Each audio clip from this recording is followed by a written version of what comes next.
In 1237, the country of Goryeo was at war with the Mongols, a conflict that had begun in 1231. Goryeo only won once while the Mongol invasions were still ongoing. During the war, there are bodies and chaos everywhere. People are searching for weapons in every corner. A young boy and a girl are hiding behind some wooden slacks, when one of the soldiers notices the cries of that little girl and walks beside them. The young boy hopes that they don't find them, and then the soldier turns away without searching. Just then, an old man finds them and decides to use them as slaves. The young boy grabs his wooden sword and tries to protect his sister while the old geezer walks towards them with a sword, wanting to kill them. Just then, the general shows up and asks the soldier what he is doing. The soldier tells him that they found two boys hiding and wants to kill them. However, the general looks at them with a creepy smile on his face and says that it would be a waste to just kill them as they should have some fun with those soft bodies first. He then orders the soldier to bring the iron skewer from his horse. When the soldier walks towards the horse, he finds another boy standing in front of them and wonders why there is still one alive. He also thinks that if he's not trying to run, he must be scared out of his mind. The general then asks the soldier about the boy, and he replies that he seems to be out of his mind. The general then orders him to kill him quickly and bring the skewer, before his mood dies. However, when the soldier tries to move, the young boy kills him in an instant. After that, the general completely loses his composure and comes charging at him with his sword raised, but the young boy reaches out and snaps the blade clean in half using nothing but one hand like it is made of nothing. Without missing a beat, he then uses just two fingers to deliver a precise and decisive strike that snaps the general's head back and puts him down for good. The young boy stands there in the aftermath and finds himself genuinely stunned by what just happened, his mind racing as he tries to process how effortlessly he just took down a Mongol general that everyone had spoken about with such fear and respect, especially given that the adults had always talked about a warrior in Goryeo who was so fearsome that even the Mongols themselves were afraid of him. The boy then turns away from all of that and walks over to where the young children are huddled together,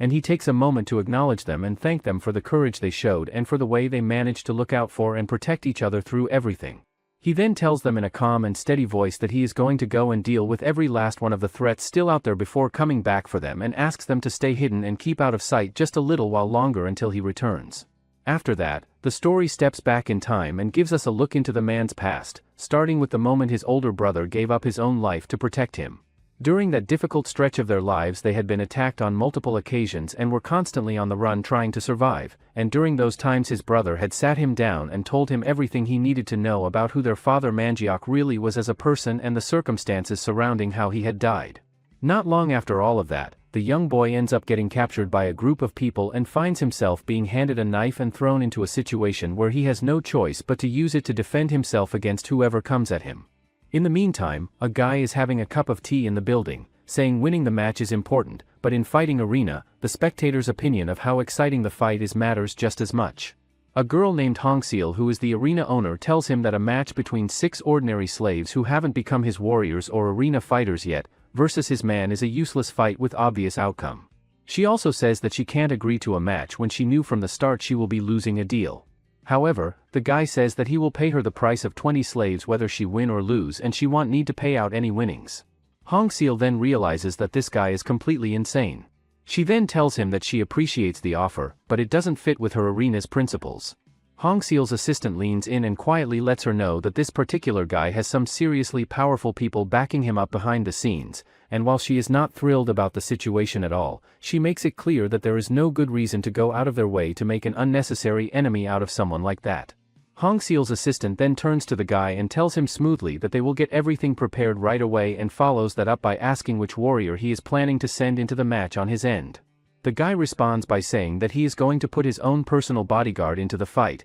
and just one look at the bodyguard makes it obvious that this person is on a completely different and dangerous level compared to anyone else in the room. Hongseal then steps in and lays out her honest assessment of the situation, explaining that under normal circumstances even if all 6 slaves were to rush the bodyguard at the same time, they would still amount to nothing more than a disorganized and chaotic mob with no real coordination between them, which means they would not even come close to being proper opponents for someone of that caliber. However, she follows that up by noting that every once in a while, someone unexpected and unusual turns up among the ordinary slaves, someone who does not fit the pattern and cannot be so easily dismissed. With that in mind, Hongseal turns to the guy and tells him plainly that he needs to keep one important thing in the back of his head going into this, which is that his bodyguard could very realistically end up dying in that arena. After all of that is said and done, the slaves are sent down into the arena gripping their swords with shaking hands and fear written all over their faces. The thought running through each of their minds as they step in is that if they can somehow find a way to win this fight, they are going to walk away with payment in their hands, and with that money they just might be able to buy back their own freedom. One of the slaves then steps forward, saying he might look pathetic now, but he used to live by the sword, and if they make it out alive and get paid, each of them will hand over 60%. Right at that moment, the official's bodyguard comes marching in, and the sheer size of him is enough to make everyone stop and stare, with a giant sword gripped firmly in his hand that makes the whole situation feel even more intimidating than it already was. The moment the slaves get a good look at him, fear spreads through the group instantly, and they start questioning among themselves whether they could realistically stand any kind of chance against someone built and armed like that. The official, however, shifts his attention away from all of that and notices that there are only 5 slaves standing there in front of him, and another guy nearby quickly jumps in and tries to smooth things over by saying that it must have been some kind of mix-up and that the manager is going to fill that last empty spot right away without any further delay. Without wasting any more time, the official reaches over and hurls the young boy from before straight down onto the ground like he weighs absolutely nothing. Hongseal watches that happen, and the shock hits her hard as she struggles to process the fact that they are actually throwing a child to the ground that carelessly. The official's bodyguard then snaps into action and charges at the group of slaves with full force, and in the chaos of the attack he manages to catch one of them with his blade and slice through them. He then turns and moves toward the young boy, who in that split second of danger finds his mind flashing back to the memory of watching his brother die, and somehow that memory is enough to snap him into focus as he pushes his body out of the way and dodges the incoming strike. Seizing the moment, the boy pulls out his knife and starts landing blows directly on the giant's face one after another, refusing to back down despite the overwhelming size difference between them. The moment the young boy finishes off his opponent, the entire crowd absolutely erupts into cheers for him, losing their minds over the fact that he just pulled off something that even most of the seasoned and experienced fighters in this place have never been able to do. One particular guy standing there thinks back to the moment when that merchant first brought the boy to him and admits to himself that he had not known what to expect at all when he first laid eyes on him. The merchant had made a point of telling him that this was not the kind of boy you just toss aside the moment he picks up an injury, explaining that even with the wounds he was carrying at the time, the boy had not let out a single groan or sound of pain through any of it. The merchant had also pointed out that the way the boy kept bouncing back and recovering during his sleep was unlike anything normal, comparing it to the natural healing of a wild animal and suggesting that he seemed like someone who was simply born with the body of a warrior. The guy, however, makes it clear to himself that it was not the merchant's words alone that convinced him of any of this, but rather the sword wounds he saw covering the young boy's body with his own eyes that settled it for him. He thinks about how those particular cuts are the kind that only come from a long blade, the type of precise and powerful strikes that only someone at a master level would be capable of landing. He also lets himself think ahead a little, figuring that once this kid starts making a real name for himself out on that arena stage, there is going to be a whole lot of opportunity and attention heading his way because of it. It turns out this guy is none other than Wyrang himself, the vice owner of the entire arena operation. Meanwhile, on the other side of things, another official standing nearby cannot wrap his head around what he just witnessed, finding it almost impossible to believe that the young boy is moving with the kind of light and controlled footwork that belongs to someone operating at a master's level. Light footwork is when they use chi to speed up how fast their muscles contract and expand with repeated motion. It can be applied to running, making their speed jump dramatically. At a master's level, the speed of muscle movement increases even more, so their power goes up to a degree and their jumping distance grows. He also thinks that it's amazing to see that young kid can use light footwork at a level that even speeds up his sword swings. Hongseal then turns to Wyrang and tells him to get the place cleaned up and make sure the guest is properly seen off before anything else. After that is handled, the guard rounds up all the slaves and calls them over to head back inside after handing over their weapons, but the young boy completely ignores the instruction and just stands there like he is somewhere else entirely in his head. The guard figures the boy is just completely out of it and riding some kind of high from having just killed someone for the first time and decides to drive a kick straight into him to snap him back to reality. The other slaves watch that happen and the shock of it lands hard on all of them as they stand there not knowing how to react. Right at that moment, another guard walks over and lets them know in a completely flat that getting hit is just a regular part of life around here, and that people have died from a lot less, so they had better get used to it quickly. Then out of nowhere, the guard who had just kicked the boy suddenly notices something is wrong and looks down to find that he is bleeding, and the confusion on his face is obvious as he tries to work out where the cut even came from, eventually piecing together that he must have caught the edge of the sword the boy had been holding at the exact moment his kick connected. The young boy then slowly pushes himself back up onto his feet and drops straight into a fighting stance, and the sight of it catches absolutely everyone around him completely off guard and sends a ripple of surprise through the whole group. The guard, who is now bleeding, does not take any of that lightly and immediately gets furious, snatching up his sword and deciding that this boy has clearly lost every last bit of his mind after what he just went through in that arena. Before he could do anything, another official named Bar steps forward and tells the boy to put the knife down. The young boy is trying to take everything in but finds that he cannot really make out what Bar is saying to him properly, and he thinks to himself that his head is still foggy and not fully clear from everything that just happened. He takes a moment to look Bar over and notices that he is completely unharmed and is not even standing in any kind of aggressive or attacking stance, which leads the boy to figure that Bar does not appear to have any intention of coming after him. At the same time though, he is very aware that there are still other people around him who are actively trying to attack him, and on top of that he has no idea where he even is right now, so he knows he needs to keep his guard up no matter what and not let himself get caught off balance. One of the slaves then speaks up and tells everyone that the reason the boy is not responding is because he cannot understand what Bar is saying to him. The guards turn to the slave and tell him to go ahead and explain what he means by that. The slave then tells them that he had heard the boy talking to himself at some point, and that when he did he was speaking in the Goryeo language. The slave follows that up by mentioning that he himself actually knows how to speak Goryeo, and offers to give it a try and see if he can get through to the boy by communicating with him in his own language. Deep down the slave is genuinely frightened about stepping forward and putting himself in the middle of a tense situation like this one, but the fact that this boy had just saved his life makes it impossible for him to just sit back and do nothing when he might actually be able to help. Bar takes that in and gives the slave the go-ahead, and the slave then slowly makes his way toward the young boy. He thanks him for fighting as he and the others were able to live. He then says that the fight is over now, so he should put that knife down. However, the young boy gets even more mad because he couldn't even save his brother. The boy ends up giving the weapon, and Bar thinks that what surprised him more than his light footwork was how bold he was. Later on, Hongseal pulls Bar aside and asks him what his honest take is on the young boy, and Bar gives her a straightforward answer, telling her that if the question is purely about whether the boy's skills are good enough to bring in profit for the arena, then yes, he clears that bar without any problem, but if she is asking whether he fits what she is truly working toward in a deeper sense, then he falls short of what she is looking for. Bar then goes into more detail and explains that when someone reaches a high level of skill at a young age,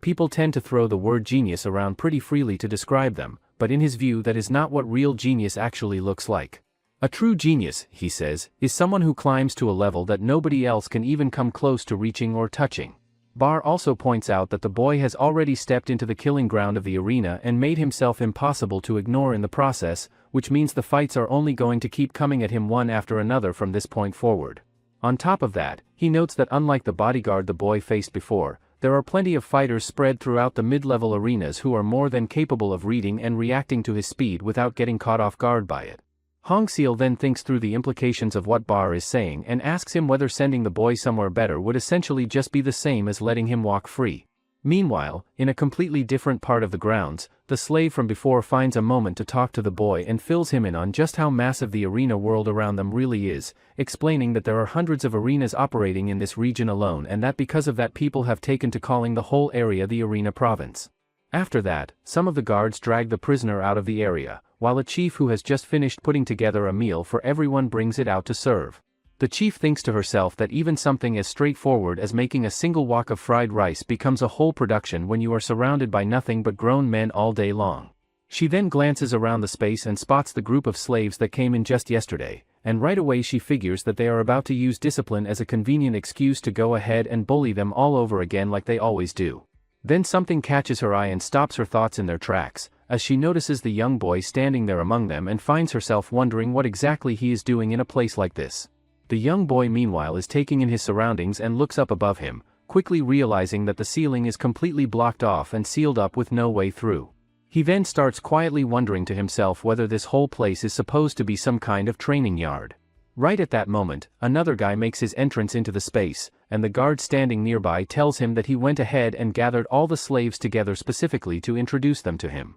The guy takes one sweeping look around at all of them and immediately bursts out laughing, making it pretty clear from his reaction that every single person standing in front of him looks weak and completely flimsy to him. He then starts walking along and looking each of them over before addressing the whole group, telling them straight up that every last one of them is seriously unlucky for having ended up as slaves in a mid-tier arena of all the places they could have landed. Hearing that, one of the slaves thinks that he is right because even low-tier arenas are packed with people who can fight, so they don't even need to mention mid-tier ones. Another guard then introduces the new guy as Jusang, and says that with just one more win, he will stop being a fight slave and become a true arena fighter. Jusang says that they can talk about that later, for now he wants to hear the name of slaves and where they are from. Everyone then introduces themselves, including the slave who knows different language. His name is Nadong, and after his parents died, he left his hometown and got tricked. When it comes to the young boy's turn to speak, he stays completely silent and does not say a word, so Nadong turns to Jusang and explains that the boy only knows Goryeo and cannot communicate in any other language.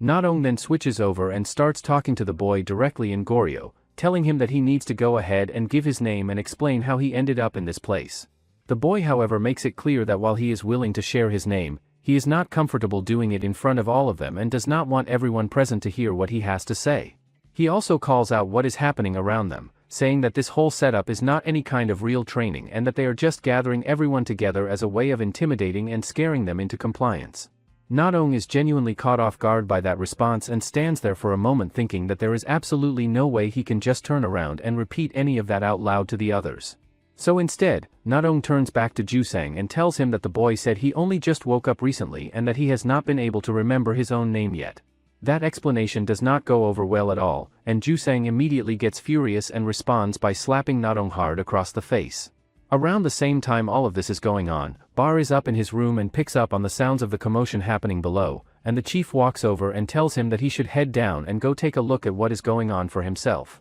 Meanwhile, Jusang keeps right on hitting Nadong without letting up, and that is the moment the young boy decides he has seen enough and charges straight at Jusang, launching into him and hitting him back repeatedly. Jusang manages to block every single one of the incoming hits and then drives a clean and solid punch right into the boy that stops him in his tracks. After that lands, laughter breaks out across the room, and Jusang brings up the fact that he had heard this kid was supposed to have some kind of impressive light footwork to show off. The young boy thinks that this guy is definitely strong, because even blocking that, his arm looks all bruised up. Jusang then again kicks him, saying once his breathing is disrupted, he will finish him before he recovers. He continues to kick the young boy around and tells everyone that people who use QI techniques, the strategy changes depending on the type, but the basics are all the same. He also says that if they land hits or wear down their stamina, they are no different from any normal opponent. He also tells them that it's not as easy as it sounds, but if they at least know they can be taken down, they won't lose so easily.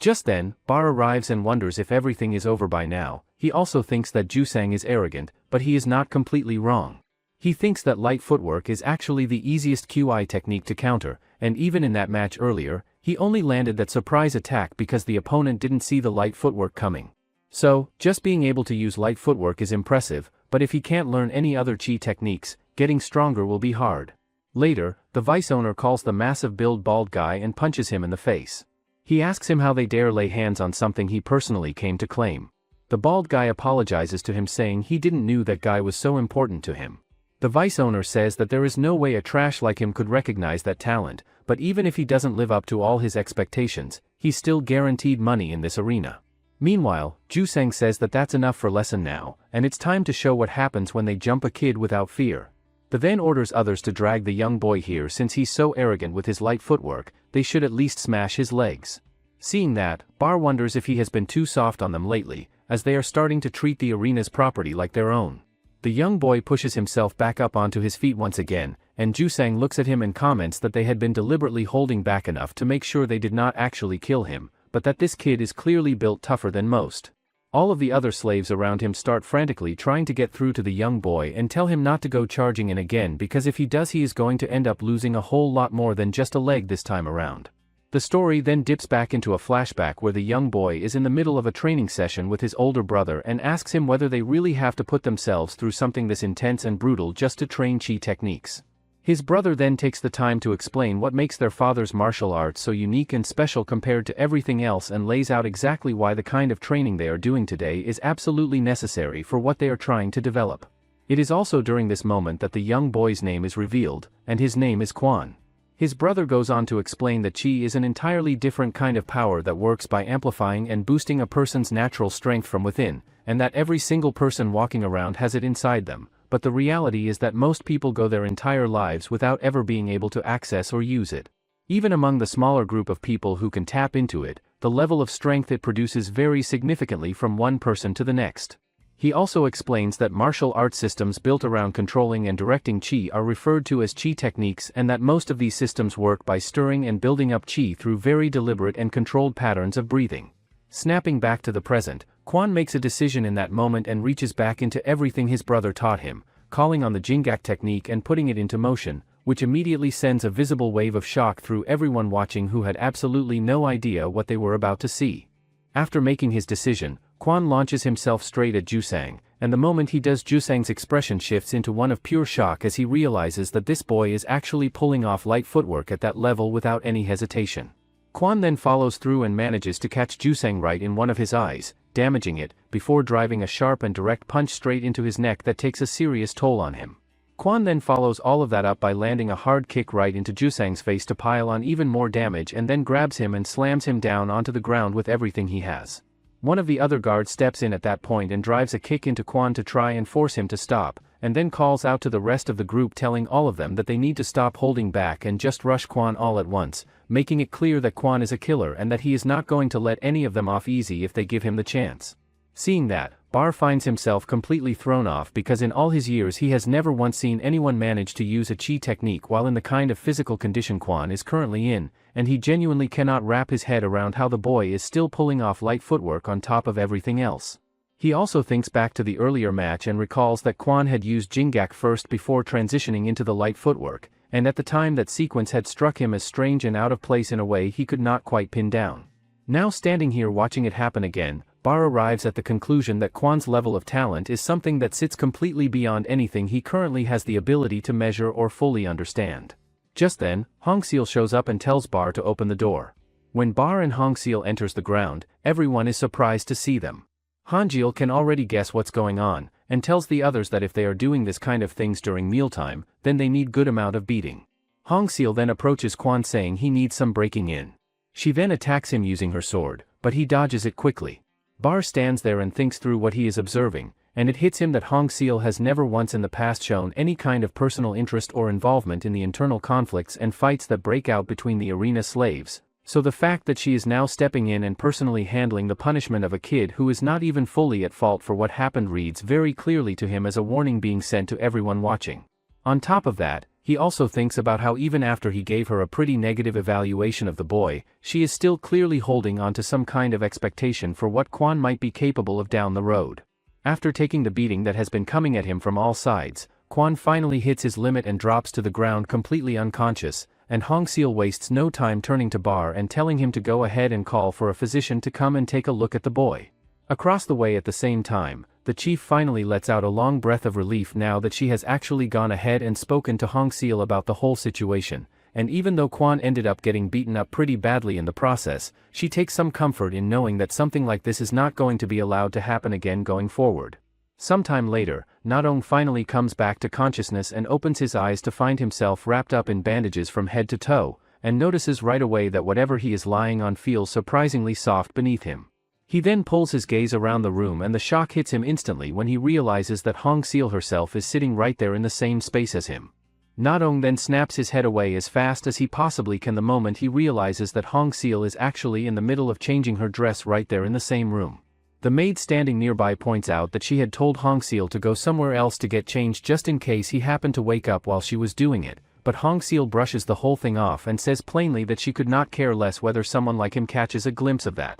Nadong then shifts his attention and notices that Quan is sitting right there beside him, and asks him in a confused and groggy voice where exactly they are and how they ended up here. Quan fills him in and explains that the lady had brought in a doctor and made sure that both of them got properly treated and taken care of. That information hits Nadong in a way he clearly was not expecting, and he sits there struggling to wrap his head around the idea that there is actually someone operating within this arena who has the freedom and the authority to just go ahead and get arena slaves treated like that whenever she sees fit. It also starts coming back to him that on the very first day they were brought to this place, everyone around them had been greeting her as the owner of the whole operation. Nadong then turns toward Hongseal and immediately starts apologizing and asking for her forgiveness as fast as the words can come out of his mouth, but Hongseal simply tells him to stop talking and be quiet. As she looks over at Quan however, something catches her attention and gives her pause, which is the fact that Kwon is not trembling or cowering in front of her the way every other arena slave she has ever encountered would be in this situation. She also finds herself thinking back and recalling that even while he was in the middle of taking a serious beating, he never once flinched or showed any visible sign of fear throughout the whole thing. Hong Seal then asks for his name, so Na-dong quickly whispers to him that she is asking for his name and asks if he can just make one up. Since Kwon tells him to make it up, he tells her that his name is Byong. Na-dong thinks that that was the name that popped into his head the first time he saw him, and the way he moved, like a flying shadow. Byong then asks him who is that ill-tempered woman over there, and Na-dong gets freaked out to hear that. He tells him that he can't just that like that and he might get killed around here for having the wrong look on his face when he talks. Surprisingly, Hong Seal knows the language and tells him that the ill-tempered woman is Hong Seal, the owner of this arena. Na-dong then asks for forgiveness, and says that Kwon doesn't like saying his name, so he just made one up for him. Hong Seal tells him to calm down and stop making so much noise and makes it clear that she does not go around making judgments based on small and insignificant things, and that what she actually judges is only what she can directly see and observe for herself.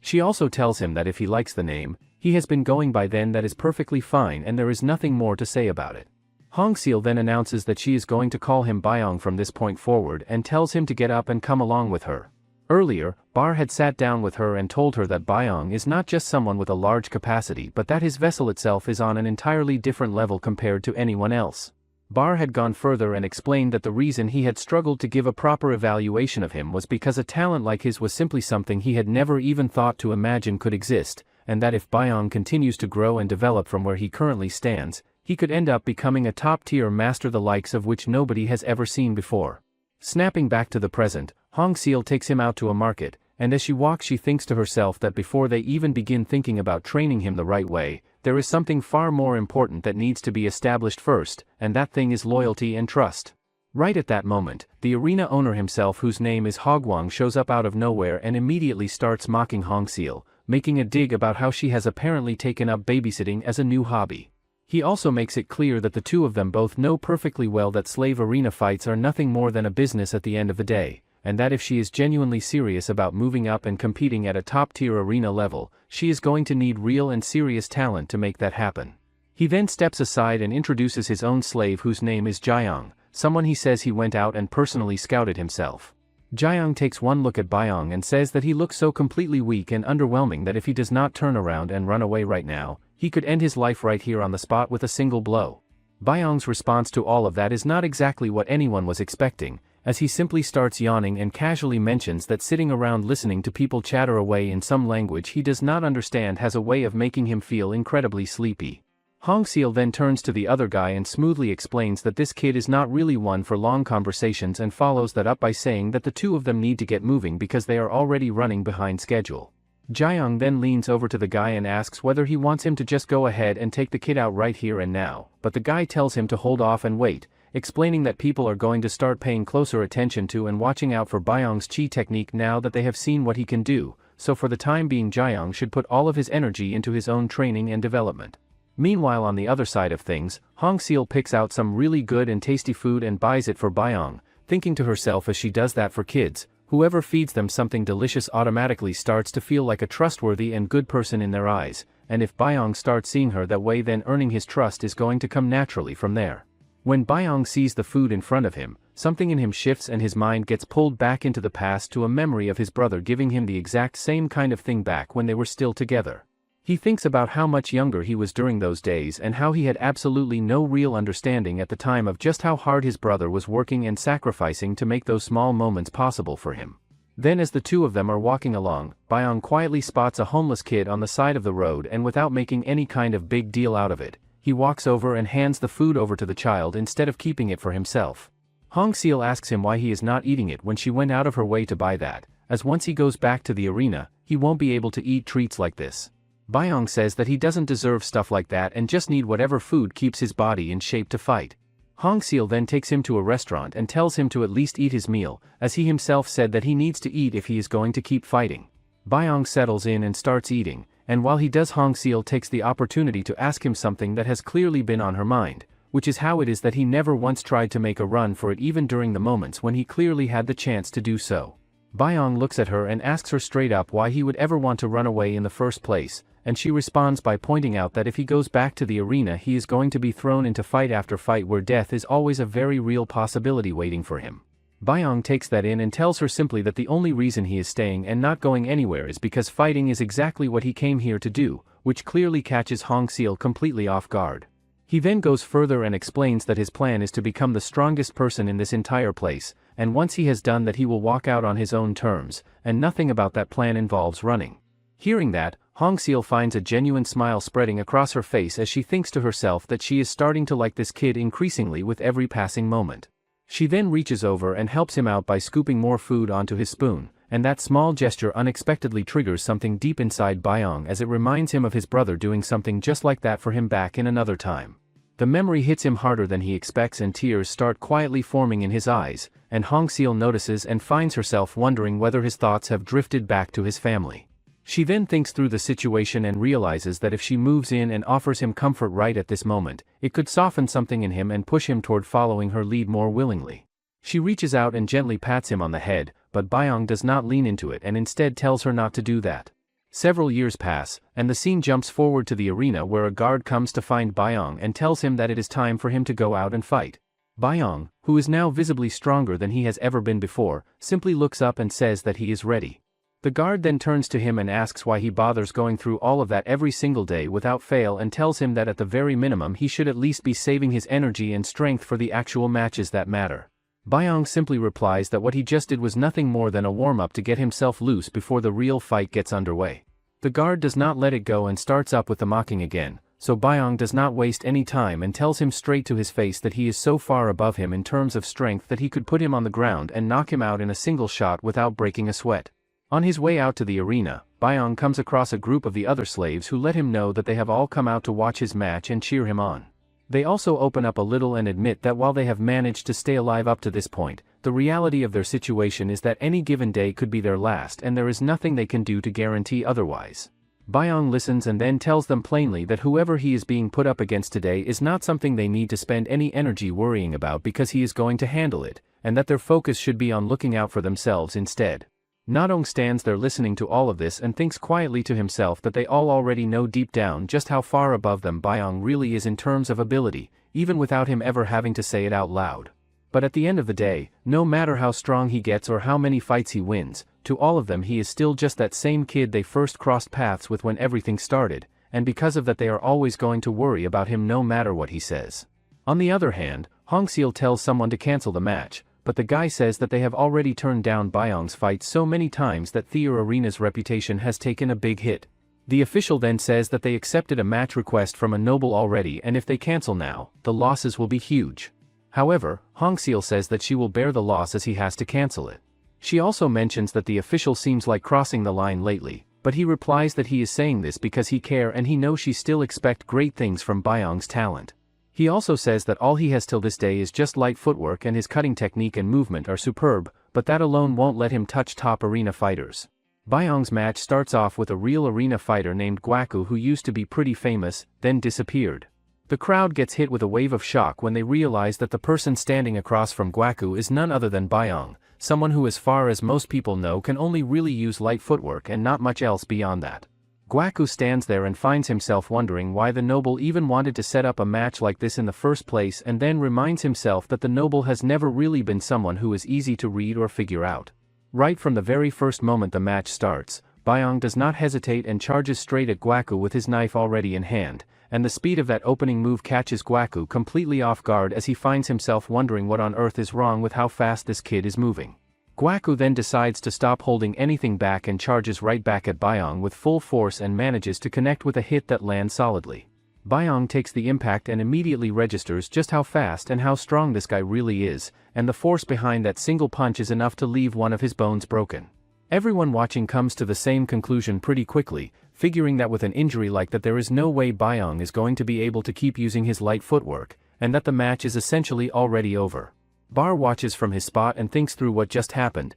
noting that the raw force needed to swing a steel club combined with the speed Gwaku is showing with his footwork makes it clear that Byung's opponent is simply above him in every single category there is. Byung himself takes all of this in and thinks that this right here is what a real arena fighter looks like, and with that realization settling in he gets himself ready to truly begin the match. Gwaku on the other hand is starting to pick up on something that is throwing him off, as he thinks to himself that Byong's reactions are so sharp that he is somehow managing to block absolutely everything that is being thrown at him.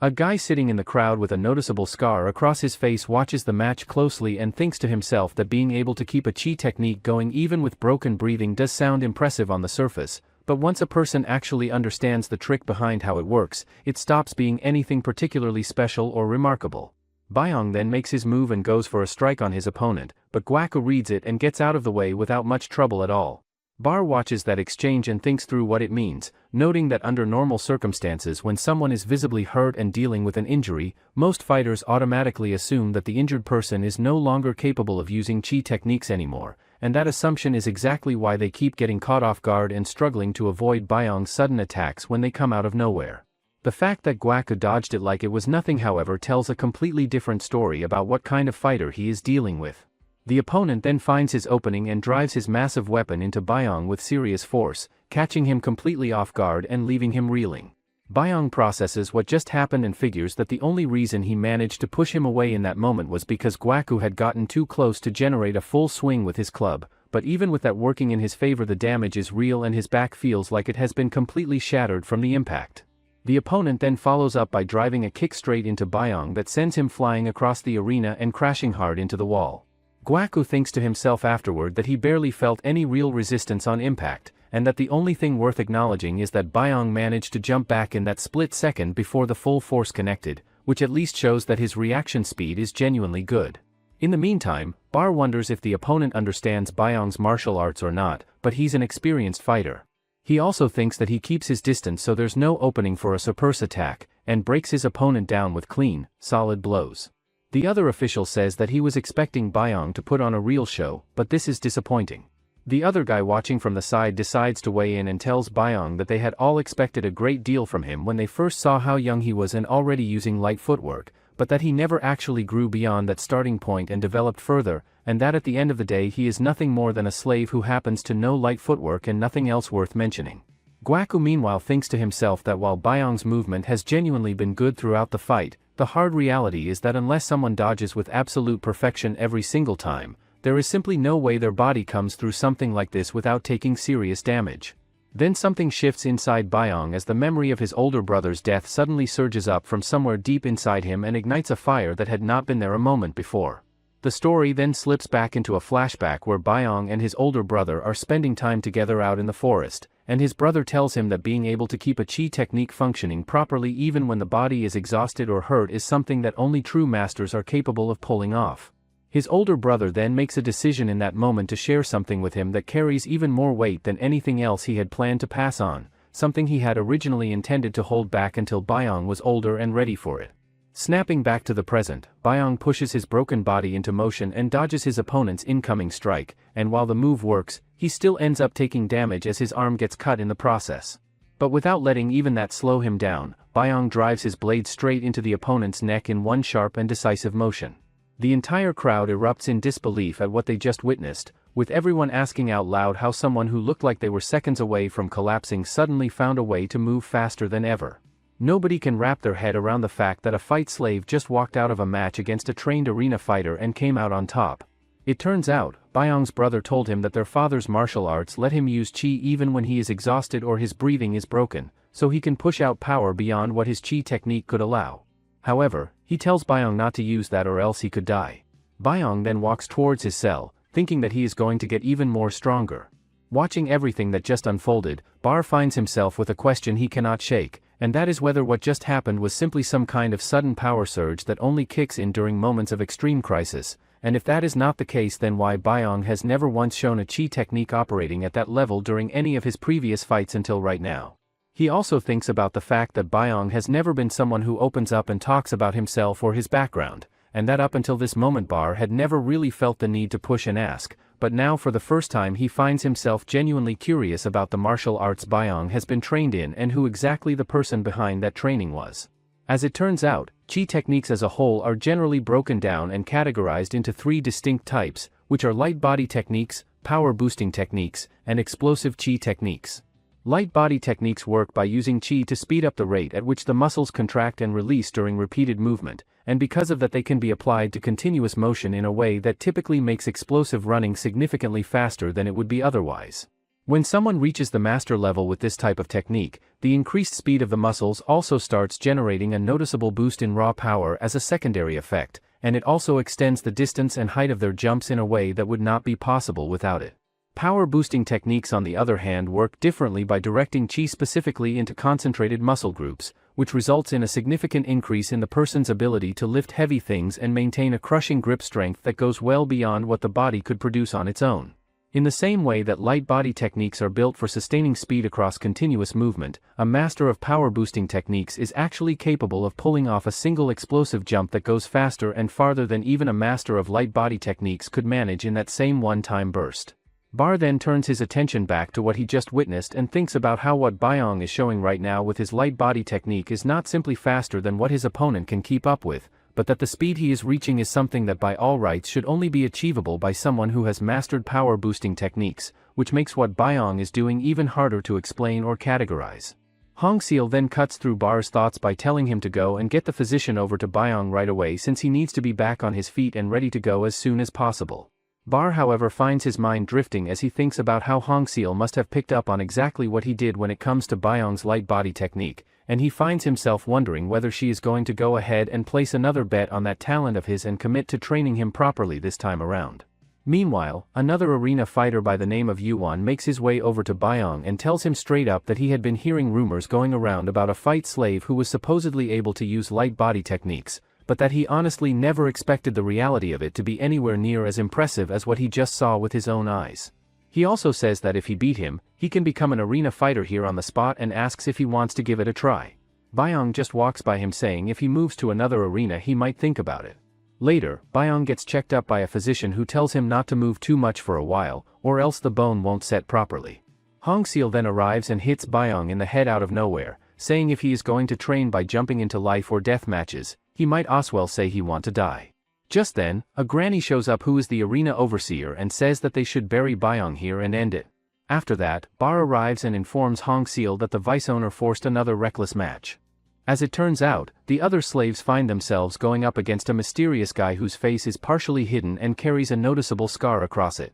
One of the slaves thinks to himself that if this person is an actual arena fighter then he is going to be dealing with someone on a seriously dangerous level of strength. The mysterious guy then reaches up and pulls off his mask and hat, revealing his face, and makes it clear that he is going to come back and kill everyone connected to this arena sooner or later, and that for today he is willing to settle for what he has already done. Nadong takes one look at the exposed face and something clicks immediately as he recognizes the guy as the exact same person who had attacked him before, and even though the scars scattered across his face make him look different enough to cause some initial confusion, Nadong is certain without any doubt that he is looking at Jusang. Meanwhile, Hong Seal pulls Bar aside and asks him whether the vice owner is still in the middle of meeting with the Lord at this moment, and Bar confirms that the match currently taking place is also being fought against one of the Lord's own fighters. Byong then makes the decision that he is going to get involved in the fight as well and starts moving, but the chief steps in and tells him firmly that he needs to stay put and rest his body instead of pushing it further. Byong does not pay any attention to that and keeps going anyway, completely ignoring what she said. The granny gets even more heated about it and says out loud that he is getting colder and more distant with every passing day, and that no matter how well they treat him or how much care they put into looking after him, he never once shows any appreciation for any of it. The granny then says that if he were only cold, she wouldn't give a damn, but the problem is, when he first came in, she ended up watching him with her. She also says that he was strange from the start, and one day, he gave his own blanket to someone who was sick, and another day, he gave his meal to someone who'd grown weak. She also brings up the fact that whenever he comes across someone bullying or picking on those who are weaker and cannot defend themselves, he does not think twice about it and knocks the offender away without any hesitation whatsoever. She then adds that she has seen a whole lot of different things and all kinds of people throughout her life, but that he is genuinely the only person who has ever managed to shock her the way he does. The granny also points out that in a place where simply keeping yourself alive from one day to the next is already a hard enough challenge on its own, she has never once in all her time there seen anyone actually take it upon themselves to look out for others the way he consistently does, and that is something she has never forgotten. Back down on the ground, one of the slaves tries to reach out to Jusang and asks him how he has been doing all this time and then tells him that they really need to go ahead and bring the match to a stop before things get any worse. Jusang does not respond to any of that and simply reaches down and straps on his knuckle bar without saying a word, making it perfectly clear that stopping this fight is the last thing on his mind. He then launches himself straight at one of the slaves and connects with a hit that sends the guy crashing hard to the ground with serious force. Another slave steps forward and demands to know why Jusang is trying to turn this into a real and full-blown fight that none of them are going to be able to walk away from in one piece. Rather than giving any kind of answer or explanation, Jusang just charges directly at him and swings a punch without hesitating. In that same moment, one of the more massively built slaves decides to step in and goes for an attack on Jusang, but Jusang catches him with one hand, stops him completely in his tracks, and sends him flying without breaking a sweat. At that moment, Byung arrives and gets shocked thinking that there is no way the slaves can beat someone like him. After everything that just went down, the crowd buzzes with the collective realization that if Jusang is an arena fighter who has mastered power-boosting chi, then 5 fight slaves standing against him amounts to absolutely nothing and the outcome was never really in question. One of the slaves stands there thinking about how Jusang was already dangerously strong before any of this, and now on top of that raw strength he has gone and added power-boosting chi to his arsenal, which makes him an entirely different and far more terrifying threat than he ever was before. Byung stares at him and thinks to himself that this is without a doubt the same guy he went up against back in that earlier fight, and that he is completely certain that Jusang had not been able to use any kind of chi at all during that encounter. That realization then turns into something that eats at Byung from the inside, as he gets furious with himself for having stayed stuck at the same level while Jusang somehow went out and managed to master power-boosting chi within just a few years of time. The vice owner watches the whole situation unfold from where he is standing and his thoughts drift back to the time when Jusang had caused a serious problem at the arena, recalling that since he had been right on the edge of earning his freedom at that point they had decided to let him walk away without any real punishment. Since he left with absolutely nothing to his name, the vice owner figures he probably never got access to any kind of proper treatment or care for his injuries during that time. At that moment, Hong Seal comes walking in and does not waste a single second before reaching out and slapping the vice owner hard across the face, demanding to know what exactly he thinks he is doing when she had already made it crystal clear to him that crossing the line was not something she was going to tolerate. The vice owner asks her if he not have this much of authority and says that she may have founded this arena, but he invested a lot of connections and money into it. He also says that if she is throwing a fit over something this small, he can't help but wonder what she will do if he really crosses the line. Bar then shows up and says that he don't know much about arena rights or politics, but his disrespect towards the owner ends here. Yuan then steps forward and say that fighters should be fighting fighters and tells vice owner to step back. Yuan then tells Bar to call on him anytime he need as he will fight him even without pay. Bar speaks up and says that he has been away from the arena scene for long enough that people have apparently started feeling comfortable enough to look down on him without any hesitation. One of the officials standing nearby takes notice of Bar and thinks back to what he knows about him, recalling that Bar was an arena fighter who somehow ended up stuck competing at a mid-tier level, but that the rumors going around about him suggest that his actual ability puts him on the same level as the fighters operating at the very top tier of the game. What happens next catches everyone off guard as the fight continues and Jusang starts absolutely brutalizing the slaves one after another with the knuckle bar still strapped onto his hand, tossing people around like they weigh absolutely nothing and leaving everyone watching completely stunned by the level of force he is throwing around so casually. Byung watches and thinks to himself that because of the club Jusang is carrying he has not been able to land a clean and decisive hit on him, but if things keep going the direction they are heading then something is going to have to change fast. Byung then raises his voice and tells Jusang directly to drop what he is doing with the slaves and come fight him instead, but Jusang just looks over at him and says that judging by the reaction he is getting from Byung right now, this whole situation sounds like it is only going to get a whole lot more entertaining once he finishes off every last one of them first. Jusang then turns and walks deliberately over to one of the slaves, reaches down, and wraps his hand around the slave's neck. Watching the situation spiral further out of control, Byung starts to panic inside and thinks to himself that he has to find a way to do something about this right now because no matter what anyone says to Jusang, he is simply not going to stop on his own. Flashing back to the night before, Nadong is sitting there repeatedly banging his head against the wall while the others watch him and try to figure out why he is putting himself through that without having eaten anything either. One of them points out that tomorrow is going to be the first time Nadong has ever had to go into a fight completely on his own without anyone beside him. Byung, who is in the middle of his own training nearby, weighs in and says that if Nadong has that kind of time and energy to spare, he should be using every bit of it to think seriously about how he is going to approach the fight instead of wasting it on worrying.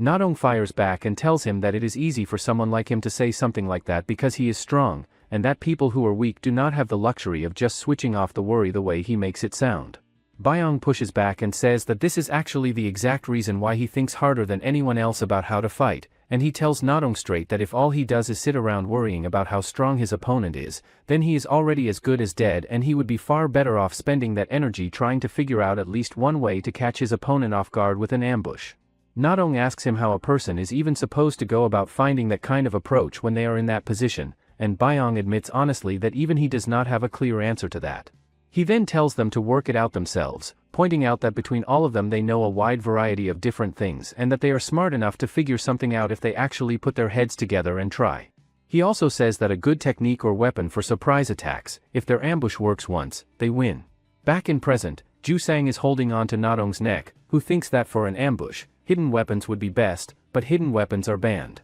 So, one of the ideas he came up with was this, that if the weapon is out in the open but hard to notice, then he is not breaking the rules. Using a blade on Nadong's foot, he hits Jusang, who gets injured and drops Nadong. Jusang wonders how he had a blade in his shoe, and Byung thinks that it was a weapon that's visible but hard to spot, and Nadong landed a perfect hit. He also thinks that now Jusang can't properly use power boosting chi and they have a chance to win. Jusang then moves to go after another slave, but before he can get there one of the slaves releases an arrow that flies straight into his kidney and stops him in his tracks. The story then dips back into a flashback where Bar had sat all the slaves down and told them that starting from the absolute basics would normally be the ideal approach, but that the reality of their situation means they simply do not have that kind of time available to them. He had gone on to explain that if they want to build themselves up and get stronger within a short window, the smartest thing they can do is take whatever they are already good at and find a way to adapt and apply it directly to real fight situations. Bar then went around and asked each of them one by one to tell him what they were good at,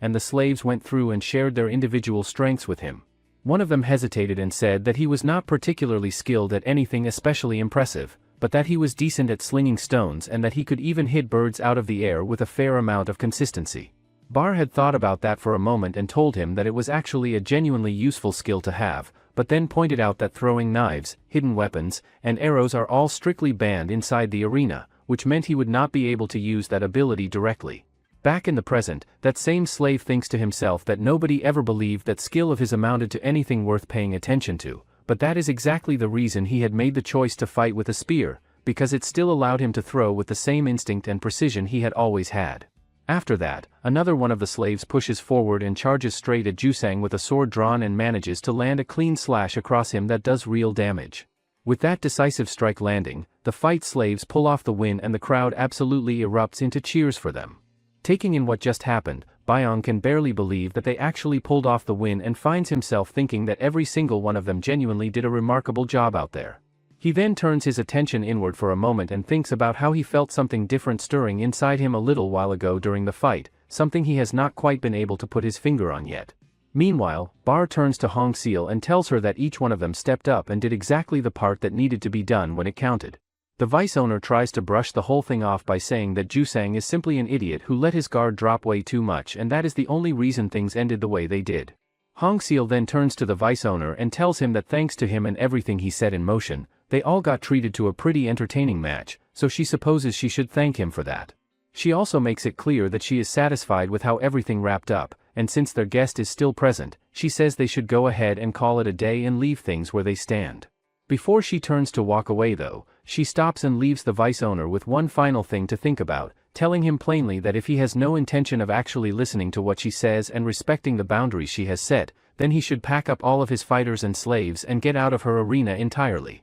Bar also takes a moment to address the fighter standing there and tells him that if the day ever comes where he walks out of this arena for good, he should look Bar up because he will be more than happy to give him all the fights he could ever want. The official then tells vice owner that he held back well, and for now he should stay low. Back in the cage, all the slaves receive their treatment and finds Byung sleeping. They talk about how he doesn't care if his comrades live or get hurt and he is just a cold-hearted kid who doesn't care about anything. Nadong says that they all know if something bad happened to them, Byung would do something, no matter what. In a flashback, Byung asks his brother why it is that they never pick up and use weapons during their training. He also brings up the point that if they went ahead and started training with weapons, getting stronger would probably come a whole lot more easily and quickly for both of them. His brother responds by explaining that their father's martial arts simply do not incorporate weapons as part of the system, and just as he is about to reveal something that sounds like it carries real weight and importance behind it, Byung suddenly snaps awake and the moment is gone before he can hear the rest.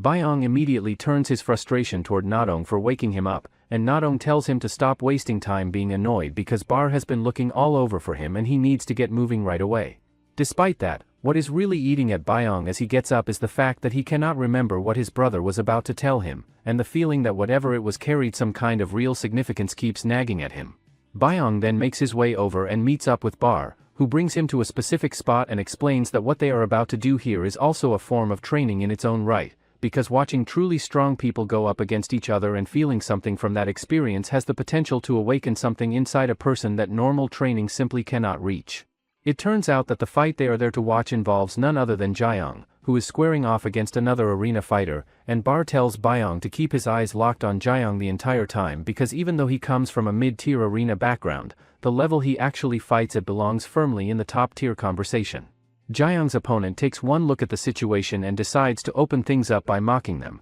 saying that Jaeyoung looks like nothing more than a kid standing across from him. Byung finds himself thinking that he might have actually crossed paths with or seen Jaeyoung somewhere before, but he quickly pushes that thought aside and tells himself that it does not matter either way and that nobody cares whether he has seen him before or not. What he does acknowledge though is that if Bar is watching to see how he reacts and takes things in, then he should at least make sure he actually pays proper attention to what is happening in front of him. The match then gets underway with fighter Dohak stepping into the ring to go up against Jaeyoung, who has already built up a reputation as something of a genius in the arena world. The visiting arena owner looks around and takes in the whole setup, and thinks to himself that he has traveled to and visited a whole lot of different arenas throughout his time in this business, but that this particular one stands out as genuinely unique in the way it is put together, being one large open single-story space that feels more like a training hall than a traditional arena, and with just the one ring keeping everything simple and straightforward. The visiting arena owner then adds that he finds the seating situation a little lacking when it comes to accommodating guests properly, noting that most people are just standing around with only the elevated platform and a small number of chairs available for anyone to actually sit down. The other arena owner fires back and says that when the fights being put on are good enough, nobody sitting or standing is paying any attention to whether they have a comfortable seat or not, and points out that this guy came all the way from the outskirts of the arena province and is standing there acting like some kind of professional critic. He also makes the point that every single guest who comes through leaves so thoroughly satisfied by the quality of the fights themselves that they simply do not have anything left to complain about when it comes to anything else. Deep down Jong arena owner thinks that he has heard plenty around here about what kind of chi technique this Jaeyoung uses, so that's the reason why he is so confident. The match starts off with Dohak charging at Jaeyoung with his two blades, but Dohak dodges it and tries to block another attack. Dohak gets surprised to see that his arm didn't get cut off. Surprisingly, Dohak's sword breaks on the ground, and he thinks that he heard Jaeyoung used body hardening chi, but he still can't cut him with his great sword. It turns out, body hardening chi is the technique that makes the muscles harder by circulating chi. Seeing that, another arena owner also gets surprised thinking that he has never seen body hardening like that before. However, the arena owner thinks to himself that the level of body hardening Jaeyoung is displaying is something that only a handful of the very best fighters operating in the highest ranking arenas have ever been able to achieve, and that there is simply no way someone running a backwater mid-tier arena like this one has ever come across anything like it before in their life. Dohak then makes another attempt and comes at Jaeyoung with a different sword, but that one breaks apart just as easily as the last one did without doing anything meaningful. After that, Jaeyoung drives his bare hand straight into Dohak and stabs through him, and even after the outcome of the fight has been decided and it is clearly over, he keeps right on going and continues attacking Dohak without pulling back at all. Bar then turns to Byung and asks him whether he is starting to see just how much the type of chi a fighter uses matters in a real fight, pointing out that no matter how refined and sharp someone's light footwork gets, they are still going to have a seriously hard time getting the better of someone built and fighting the way Jaeyoung does. He also tells him that watching a genuinely strong opponent in action should serve as a valuable lesson on its own, and that simply knowing what a fighter operating at a higher level looks and feels like and experiencing that pressure firsthand is enough to push someone's growth in ways that regular training cannot always reach. Byung, however, does not respond to any of that and simply turns around and walks away without a word, thinking to himself that he grew up watching his brother fight and train at an extraordinary level every single day, and that what he just saw is honestly not going to come close to lighting any kind of fire under him or motivating him in the way Bar seems to think it should. Few days go by and Byung continues to train even more harder that even surprises the other cellmates. One of the slaves even mentions that he should do that in the training yard, but he keeps doing it whenever he's not sleeping, so it's uncomfortable for them as well. Nadong puts his hand over his mouth saying if he keeps it up, Byung might get really mad. Nadong thinks that something is definitely wrong and how he always felt like he was hiding his anger before, but this is the first time he has seen him bare his fangs alone like that. In a flashback, Byung's brother is training in the forest by breaking trees as if they are piece of cake, and Byung asks him when he will be able to do this too. Byung's brother tells him that he will need to use power-boosting chi and body-hardening chi first. That makes Byung excited. Byung's brother then explains that their father's martial arts can only be learned by someone with the talent to feel both body movement and the flow of chi very precisely, and not just anyone can learn them, but once he passed the first step creating the flow of chi through Jingak, he can use light footwork, power boosting, and body hardening chi. He also says that if he builds a feel for strength by training how he uses its power every day and get used to adding the flow of chi to his movements with light footwork, then all chi techniques becomes possible. Back in present, Byung thinks that he CNA use strength like brother, and he can use light footwork like brother, but he is furious about not being able to use another chi. Right at that moment, Hong Seal shows up and asks Byung straight up whether what he is doing right now is him taking out his frustration or whether it is actual focused training. She also brings up the fact that watching that fight alongside Bar the other day clearly got to him in a way she was not expecting, and says that she genuinely cannot believe that seeing someone that strong was enough to shake him and put fear into him the way it apparently did. Byung looks at her and says once again with complete conviction that he is never going to let anyone beat him, plain and simple. Hong Seal then turns and walks away, and as she does she thinks to herself that she would love nothing more than to give him more time to develop at his own pace, but looking at the way things are shaping up it is becoming increasingly clear that time is not something they have any more of, and that he is going to have to find a way to push himself to the next level on his own without waiting for it to come naturally. Meanwhile, the vice owner pulls aside a fellow associate and asks him whether he got the weapon sorted out the way he had been told to. The fellow man confirms that he made sure weapons only reached the people who are loyal to and following the vice owner, and that everything else was set up to be kept hidden away out of sight. The vice owner then tells him that when he gives the signal later today, everything gets set into motion and they move forward with the plan. That catches the fellow man completely off guard and the shock registers clearly on his face. The vice owner then lays out exactly how things are going to go, telling him that the owner is going to be taken alive while everyone else is simply going to die. At that exact same time, Jiyoung's owner makes his way over to Hong Seal and informs her that he is there to put forward a challenge with his representative Bar as the target. Hong Seal speaks up and tells him straight that Bar is not operating at a mid-tier arena level at all, and the other guy responds by saying that the same thing applies to their side as well and that they should not be underestimated either. Hong Seal thinks to herself that she already knows full well how impressive Jiyoung's body-hardening chi really is, but that the other guy is coming in with an awful lot of confidence that she finds a little hard to just take at face value. She then lays out the terms and reminds everyone that one of the fundamental rules of the arena province is that the side being challenged is the one who gets to set the stakes,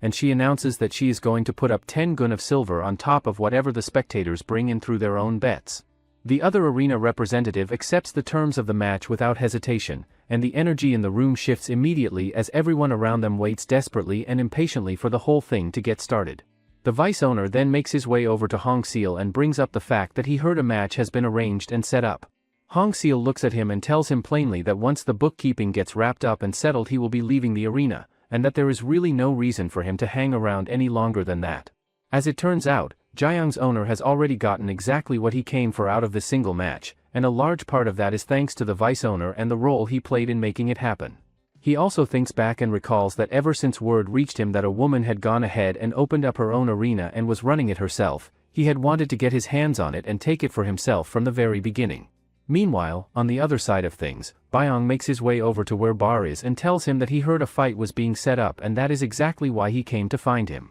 Bar then asks him if he is worried about him, but Byung replies that he would have been worried if it was someone else, but now he is not. Bar thinks that he is all prickly again, which shows that he is back to normal. He also mentions that he knows that after seeing that body-hardening chi, he locked himself in training without saying a word for days. Byung says that he didn't feel motivated or shocked by that, but Bar says that if he truly felt nothing after seeing a master of body-hardening chi, that would only mean he has already grown up watching something far beyond that. Bar also says that by the time Byung was still just a little kid, He had already completed most of the foundational development that a warrior needs to go through, which meant there was not a whole lot that Bar himself could actually step in and teach him that he did not already have. He goes on to say that Byong already possessed all the physical ability required for real combat, and that his light footwork was sitting at a remarkably high level even back then. Bar also points out that without ever having anyone formally guide or instruct him in it, Byong's light footwork has climbed all the way to the level of a top-tier master entirely on its own,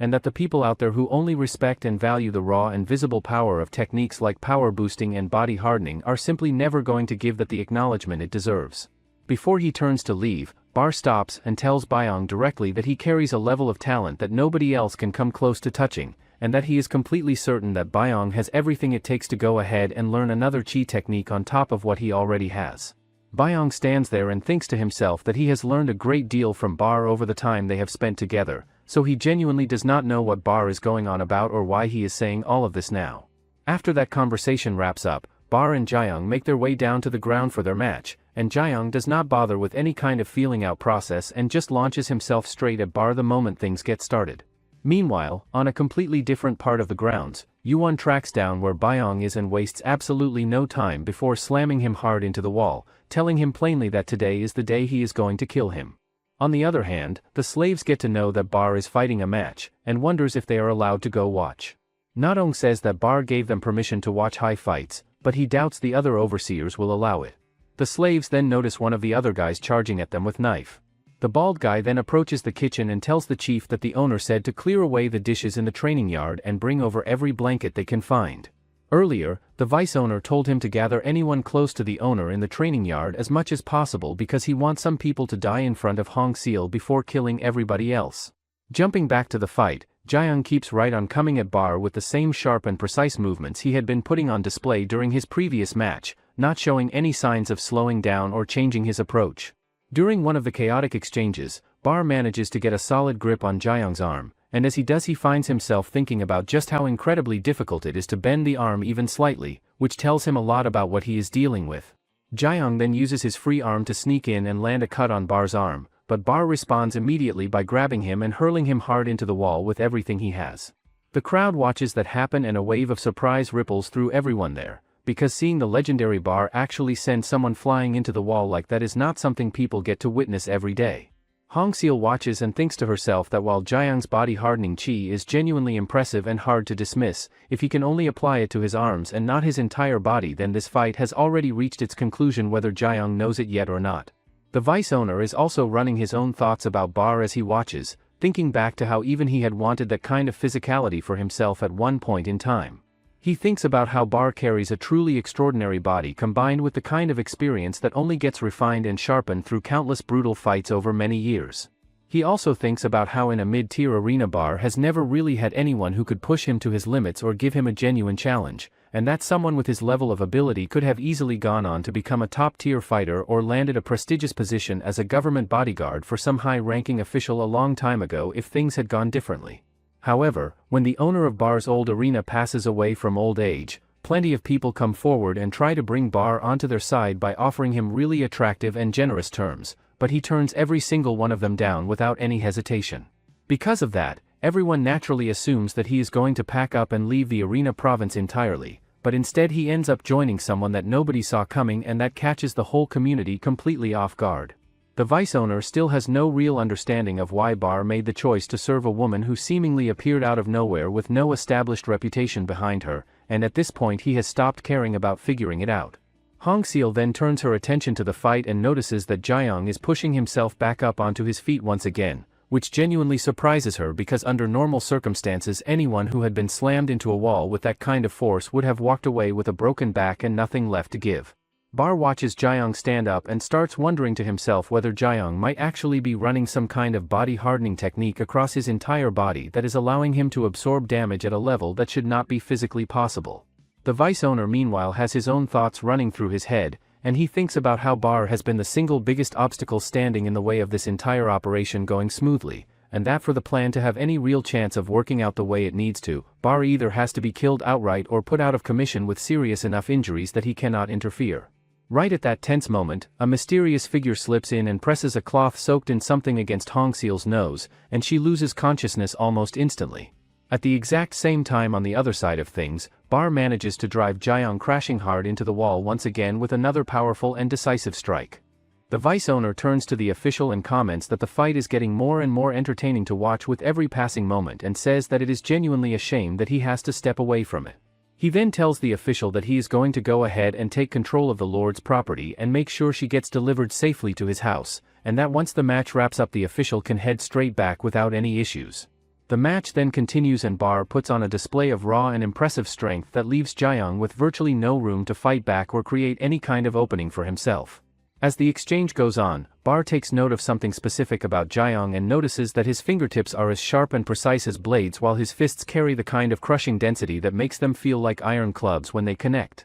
The official then turns to the vice owner and points out that Bar appears to have the clear upper hand in the fight and asks whether he is comfortable with how things are going. Despite taking a serious and relentless beating, Jaeyoung somehow finds the will to push himself back up onto his feet once again and face Bar. Jaeyoung glares at him and tells him with fury in his voice that he is nowhere near done and is not going to go down that easily, but also admits that Bar has genuinely gotten on his nerves in a way that is hard to shake. The vice owner watches all of this and thinks to himself that while it looks like Jaeyoung has absorbed a lot of hits throughout the fight, most of them are really just surface level scratches when you look closely, and that Bar is not going to come out of this completely fine either, because even the punches from Jaeyoung that did not land with perfect precision are still doing real and meaningful damage underneath it all. He also believes that at their level, those injuries won't stop him from using chi, but if Jaeyoung's attacks land cleanly even a couple of times. After that, Jaeyoung charges at Bar with bunch of moves, and he tries his best to dodge those. Meanwhile, the granny and chief are working together to clean up the dishes.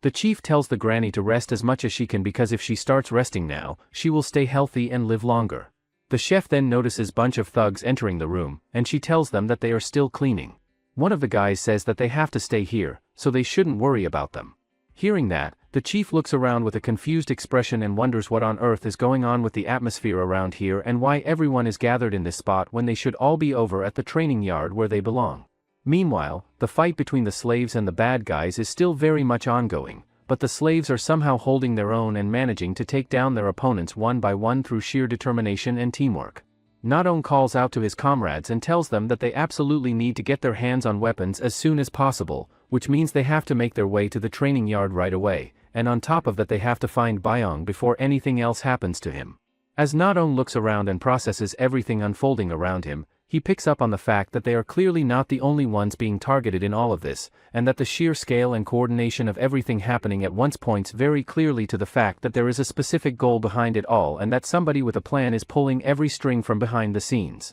At the same time, Byong is locked in on the power-boosting chi that his opponent is putting out and thinks to himself that this guy's level might actually be right up there with Bar, which tells him everything he needs to know about how dangerous this fight really is. His opponent looks at him and tells him that he has absolutely no idea what someone like him, a complete nobody, is even relying on to act as tough as he does. Byong, however, is not focused on what his opponent is saying and instead his mind is running through the situation practically, concluding that without a sword in his hand he simply does not have what he needs to go head on against someone operating at this level, which means his only real option right now is to find a way to get out of there. However, before Byong even has a chance to make his move, his opponent drives into him once again and sends him crashing hard into the wall behind him. As Byong pulls himself together and takes in his surroundings, he notices that there are dead bodies scattered around in various spots throughout the area. Yuwon then looks down at him and tells him that his light footwork is decent enough, and that he had honestly just thought it would be a bit of fun to mess around with him for a while,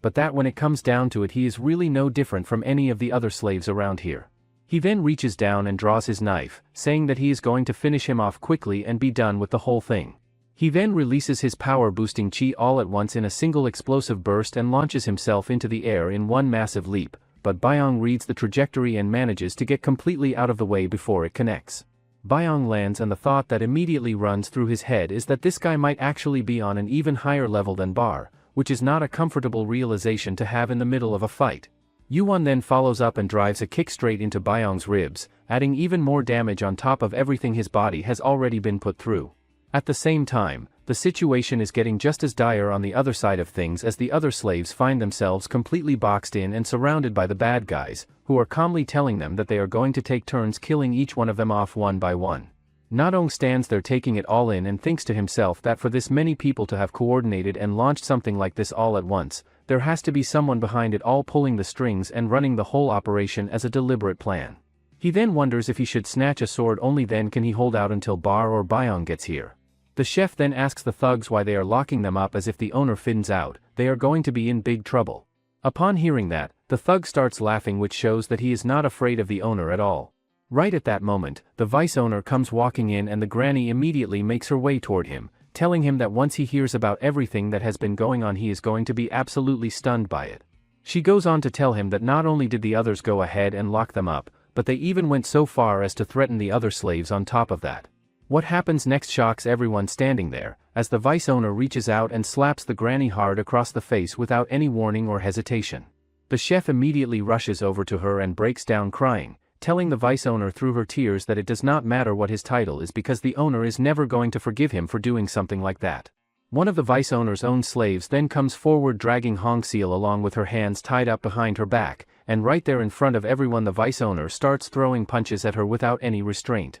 Watching that unfold, one of the other slaves cannot just stand by and does not hesitate before jumping in and starting a fight with the vice owner's slave in response to what is happening. The vice owner then turns and gives a direct order to the arena fighter standing nearby to go ahead and take care of the slave who just stepped up. The slave realizes in that moment that he has absolutely no choice but to fight and steels himself for it. He moves in and swings his sword at the arena fighter, but the arena fighter does not even flinch at the incoming attack and casually stops it using just one hand like it is nothing. Watching what just happened, everyone around them gets hit with a wave of shock, and the general consensus spreading through the crowd is that this guy might actually be some kind of monster, and that with that level of raw strength on display, even if Byong shows up there is simply no realistic way he is going to come out on top against someone like that. Hong Seal is visibly taken aback as well, and the vice owner takes that moment to casually mention to her that he never bothered to bring it up before, but that the fighter in question is actually capable of using light footwork on top of everything else. He then goes on to explain that it is limited to just his arms and cannot be applied across his whole body,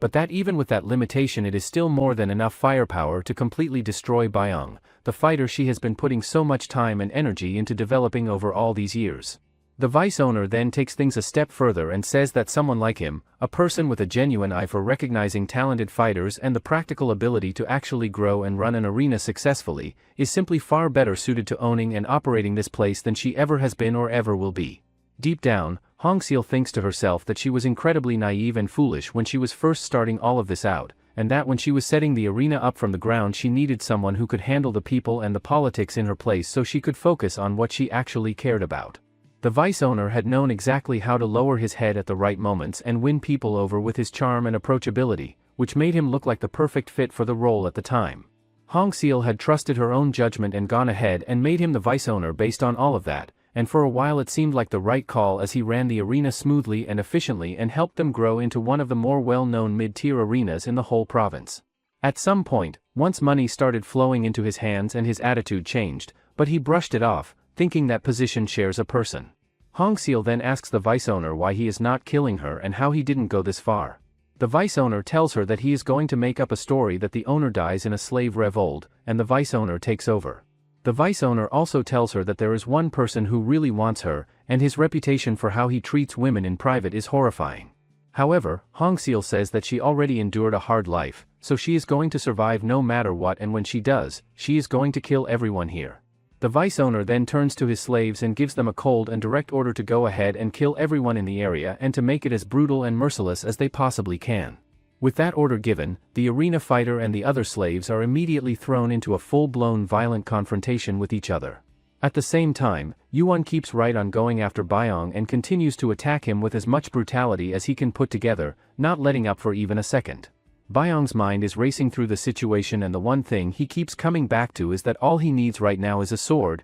and he starts pushing his way through toward the training yard where he knows the armory is located. When he finally gets there, the sight that greets him is the vice owner's people in the middle of brutally beating and cutting down the slaves without any mercy at all. Byong then quickly takes in the situation and realizes that the gate is locked from the inside, and that he is going to need a sword if he has any real chance of getting through to them and saving whoever is still alive. Nadong and the others spot Byong and immediately start calling out to him, desperately telling him to just turn around and run away from all of this while he still can. But seeing everything happening in front of him does the opposite of calming Byong down, and a deep and overwhelming fury rises up inside him as the memory of his brother's death comes crashing back into his mind without warning. In that moment, he makes the decision to reach back and call upon the same chi that his brother once used, pushing himself toward something he has never fully tapped into before. Right at that moment, Yuan catches up from behind and drives a stab straight into Byong's back before he can react. As the pain hits him, Byong's mind drifts back to the very first time he ever picked up a sword in this place,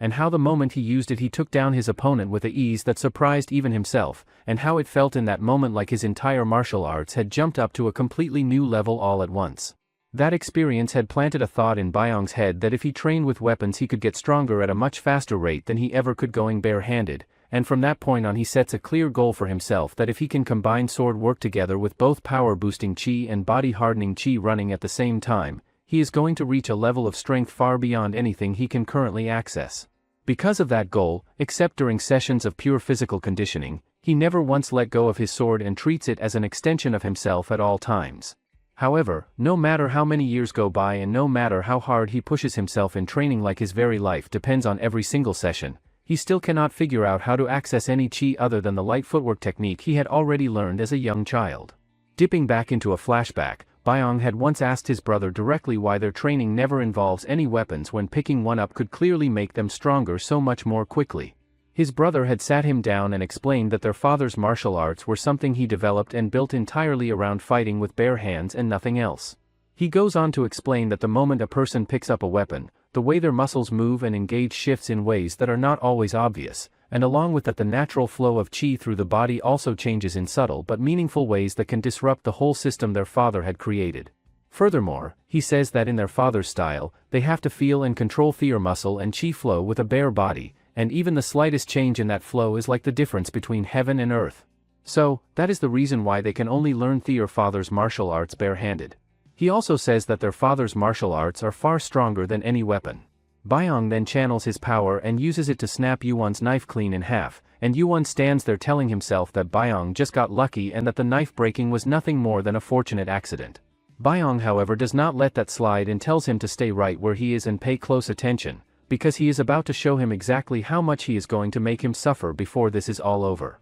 Using nothing but one bare hand, Byong then drives into the iron bars and destroys them completely, and then calmly starts walking through the opening he just created. Earlier, Bar had sat down with Hong Seal and explained to her that Byong's control and command over chi is already sitting at a level that puts him on par with top-tier masters, and that on top of that he uses a unique and specialized style that channels his chi specifically through a technique called Jingak. Bar had also told her that the moment Byong's chi fully manifests and he unlocks its true potential, he is going to become someone that nobody in the world is going to be capable of defeating. Back to the present, the entire room is consumed by shock as everyone processes the sight of Byong actually using power-boosting chi right in front of their eyes. When one of the slaves loyal to the vice owner charges straight at Byong with the intention of cutting him down, Byong activates his body-hardening chi and drives his fist directly into the attacker's face with devastating force. Byong then looks around at the rest of them and tells them that there is absolutely no need to rush any of this, because he is going to get to every last one of them before the night is over.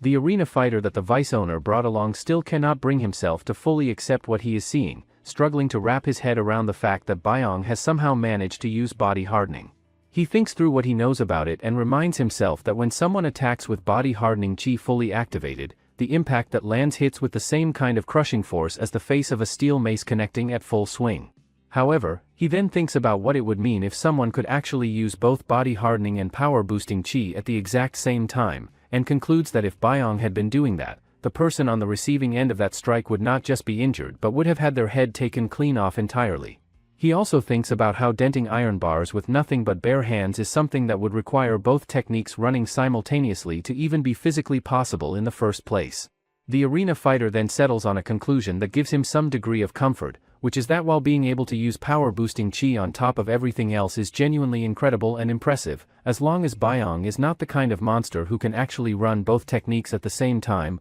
all it really means is that he has more weapons available to him than the average fighter and nothing more beyond that. Byong then turns and addresses everyone there, telling them plainly that he does not care in the slightest whether they end up killing each other or not when it comes to the vice owner's people. He then says that the slaves and the others here are a completely different story because they are not like those people, and they are not like him either, as they have never walked a path built entirely around slaughter and killing. He also opens up and admits that he himself came into all of this carrying nothing but killing intent in his heart, and that it was the slaves and the chefs of this place who somehow reached through all of that and gave him the first real warmth he had ever felt. After that, Byung starts killing everyone with just bare hand, and the arena fighter is surprised that Byung is even using body hardening on his legs, and he is sure that he can't use another chi technique at the same time. Everyone present then notices that Yuan is also there in the mix, and the vice owner feels a surge of confidence as he thinks to himself that with Yuan's power boosting and Momon's body hardening working together on the same side, there is absolutely no way they can lose this. Yuan, however, is thinking through the situation from a much more tactical angle, and his conclusion is that body hardening is far from the unbeatable and invincible technique that people tend to assume it is, because a steel club being swung with the full force of power-boosting chi behind it carries enough raw destructive power to smash straight through body hardening without much trouble at all. Byung decides he is done waiting and charges straight at Momon, and Momon watches him coming and thinks to himself that this fight is going to be wrapped up quickly and easily because every single time Byung attacks, his chi ends up concentrated and focused in just one specific place rather than being distributed properly. He also thinks about how right now his own body hardening is sitting concentrated in his hands, which means every other part of his body is completely exposed and vulnerable to being absolutely crushed by a well-placed swing of the steel club. Then in an instant that nobody sees coming, Byung moves with terrifying speed and tears Momon's right arm apart completely, and the shock that ripples through everyone watching is immediate and overwhelming as people start saying out loud that Byung simply cannot be human. Byung then shifts his attention and spots Yuan already charging straight at him and looks over at him and says that he already told him to wait his turn. Yuan stands there with his nerves completely shot, thinking to himself that he had always known there was supposed to be a level where someone could simultaneously use both power-boosting chi and body-hardening chi together at the same time, but that this is the very first occasion in his entire life where he is actually standing in front of something like that and seeing it with his own eyes. As he takes it all in, Yuan thinks that the reality of it is actually a little different from the way he had always pictured it in his head. The vice owner is equally losing his composure on the other side of things, his mind spinning as he tries to process how something like what he is witnessing is even physically possible, and the thought hitting him hardest is that if his entire plan falls apart right here and now because of this, the people behind him are going to have him killed without any hesitation. He then turns to Yuan and gives him a direct and desperate order to get in there and do something about it, telling him to go after Byung and finish him off, and sweetening the demand by promising to pay him 10 times his standard fight fee to make it worth his while. Yuan, however, is completely paralyzed by fear in a way he has never experienced before, and he thinks about how throughout his entire fighting career he has never once been afraid to step up against someone stronger than himself. What he is looking at right now is something on an entirely different level, and he thinks to himself that this is not the kind of overwhelming strength where a solution can be found because stepping in would simply mean dying on the spot without any chance of recovery. Yuan then lets his weapon fall from his hand and drops it to the ground, announcing openly that he is accepting his defeat right here and now because he has absolutely no desire to throw his life away. Byung says that it doesn't matter as he killed so many people, but Yuan tells him that he only fight people who are worth fighting and he didn't kill anyone. One of the bald guys then puts a knife over Hongseal's neck, saying if Byung move recklessly, he is going to kill her. The vice owner also takes out his sword and puts over the chef's head. The vice owner then tells Byung that no matter how strong he is, he can't just kill them both and save the hostages at the same time. He then instructs the others to attack Byung as now he can't move easily.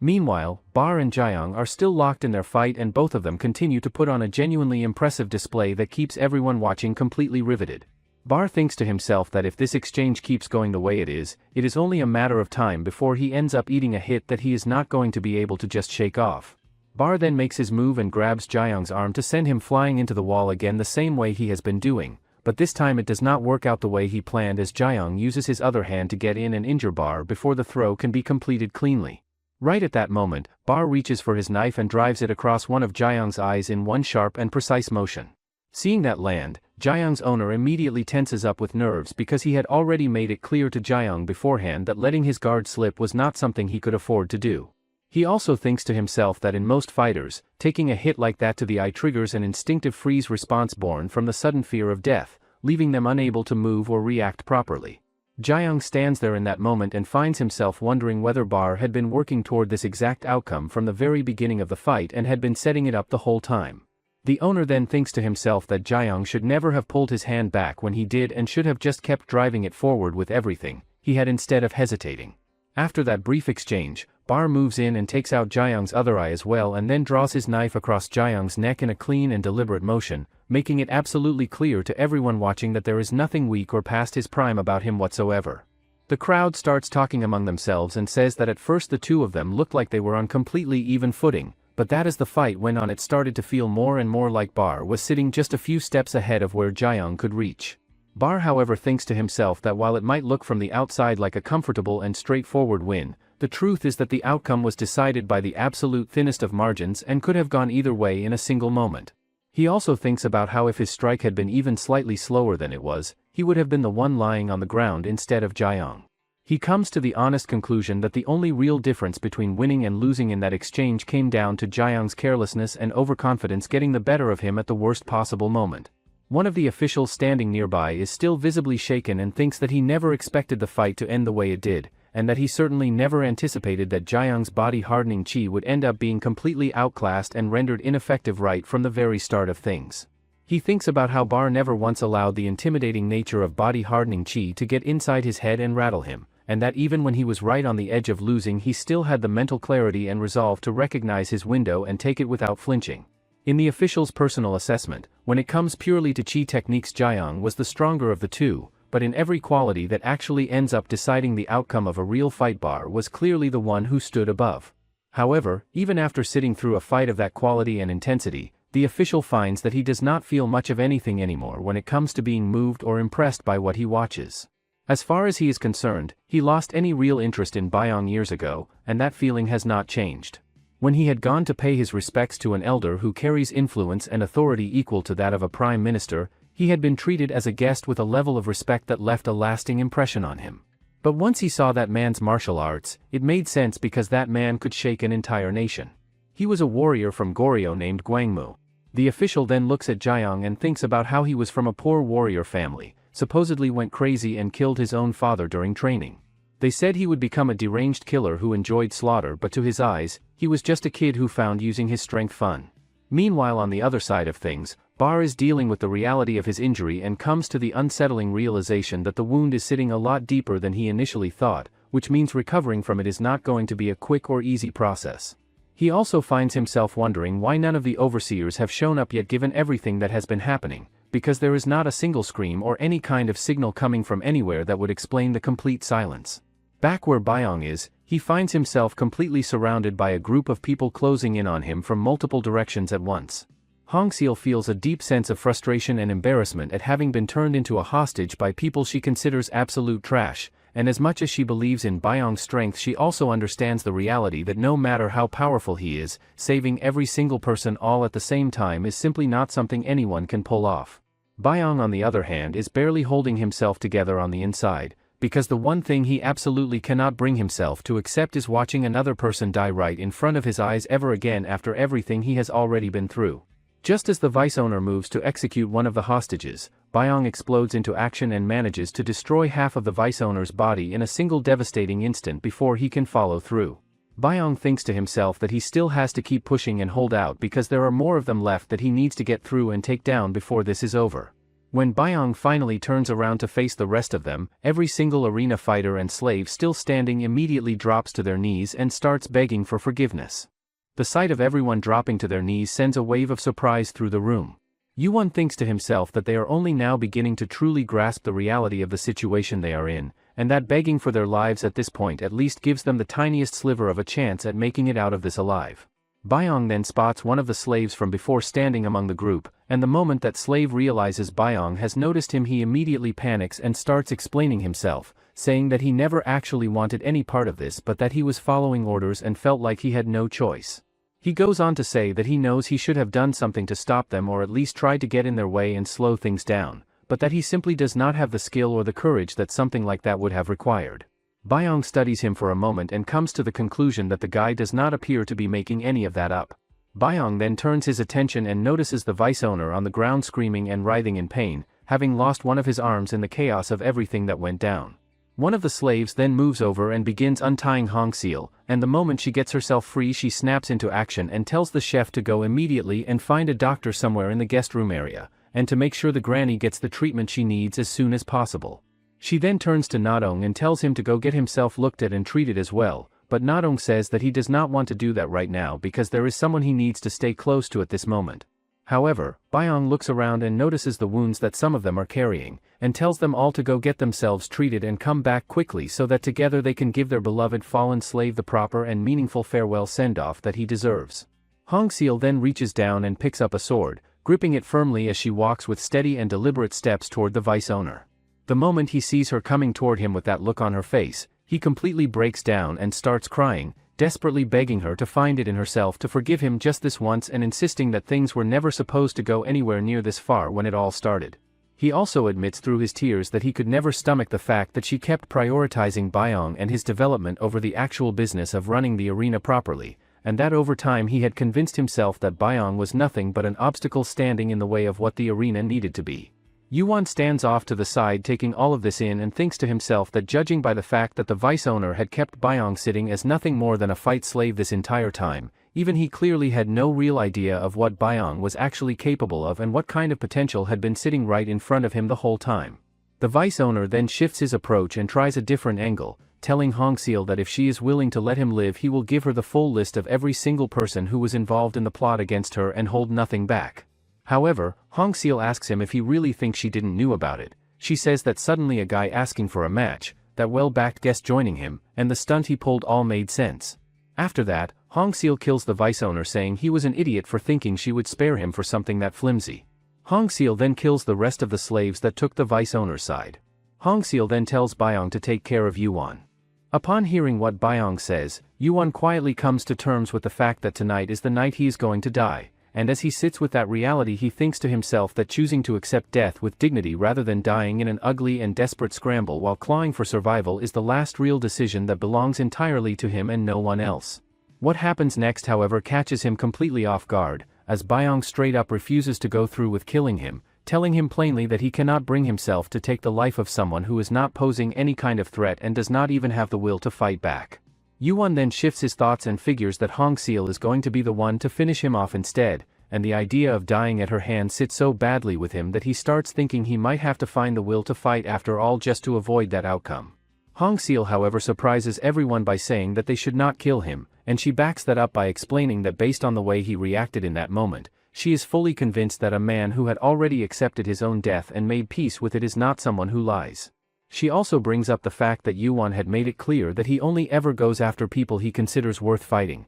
and that if the only person he went after during all of this was Byung, then it is obvious that he had no real investment in the vice owner's plot whatsoever and was only ever there for the fight itself and nothing beyond that. Hong Seol then thinks to herself that she already knew from the beginning that Byung was never going to kill Yuan, because that is simply the kind of person he is at his core and she has known that for a long time. Hong Seol then turns her attention to the other slave who had been caught up in everything, and tells him that she is going to spare his life as well, explaining that when she came back to her senses and took stock of everything happening around her, he was one of the people she noticed standing there. She says that he weren't holding a weapon and his face showed he didn't like what they were doing. Hong Seol then tells Yuan that he can leave now if he wants, as she won't hold him responsible or report him to the authorities over this, but if he rather stays, she will hire him as a fighter. The following day, Hong Seol makes her way over to check in on Bar and asks him how he is holding up and what his current condition is looking like. Bar is visibly weakened and not looking like himself, and Hong Seol tells him that according to the doctor,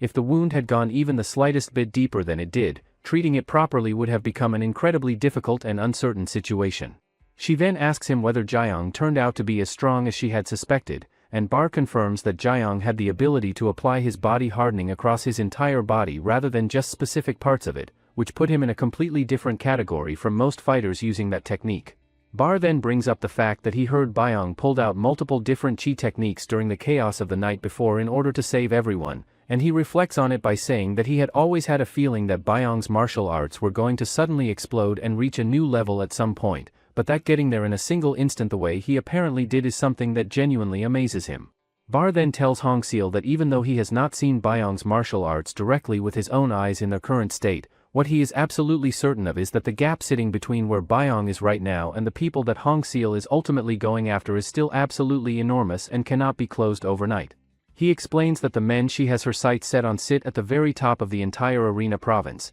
and that beyond even that there are a small and select handful of warriors out there who stand on equal footing with army generals and princes of the imperial court itself. Bar thinks through what it would mean if Byong were to go up against any of those people right now, and the conclusion he arrives at is that if that fight happens, Byong is simply not going to come out of it alive. However, Hongseal says that as long as she can create the situation that she need, that's enough. Bar then tells her that he can lay down his life to repay her kindness, but Byong is different as he has his own vow he must fulfill. He also says that he don't think Thai can send him into a fight where he will die over something that has nothing to do with that vow. Hongseal asks him highway haven't he stopped him from entering fights until now, and he was the one who expected Byong to become someone no one could defeat. Later, Nadong and the other slave are holding a memorial for their fallen slave who passed away. Byong then thinks about the time he spent with that slave who always used to look after him in small but meaningful ways. He remembers the time when he had no shoes to wear and that same slave had gone out and come back with a brand new pair for him without being asked.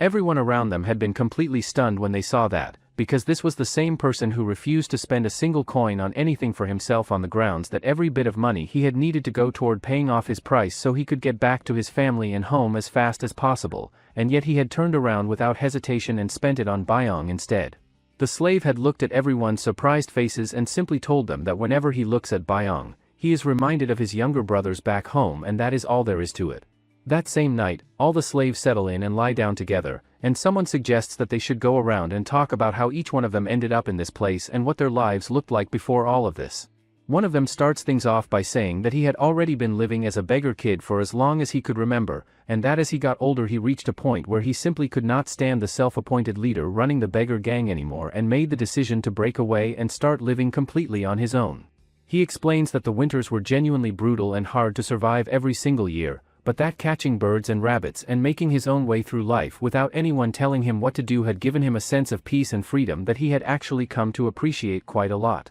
Nadong then opens up and shares his story with everyone, explaining that he started out as someone who was completely clueless about how the world worked and had no real understanding of anything beyond the small bubble he grew up in, and that his mother had come from Goryeo, which meant that even as he got older and grew up the stares and whispered comments from the people in his village never really faded away or stopped following him around. He also says that the moment he finally stepped out into the wider world on his own, everything he had fell apart almost immediately and he ended up in the situation he is in now without really understanding how it all happened so fast. One of the others then speaks up and shares that his own road had been incredibly hard in its own way, explaining that the pressure of trying to provide enough for his family and his wife had become too heavy a burden for him to carry on his own no matter how hard he tried. That last part catches everyone completely off guard, as they all react with genuine surprise to find out that he had actually had a wife this whole time while the rest of them had been going through everything completely alone without anyone waiting for them. Back in the present moment, Byong finds his eyes filling up with tears, and he thinks to himself that more than anything he had wanted to see every single one of them find their way back home safely.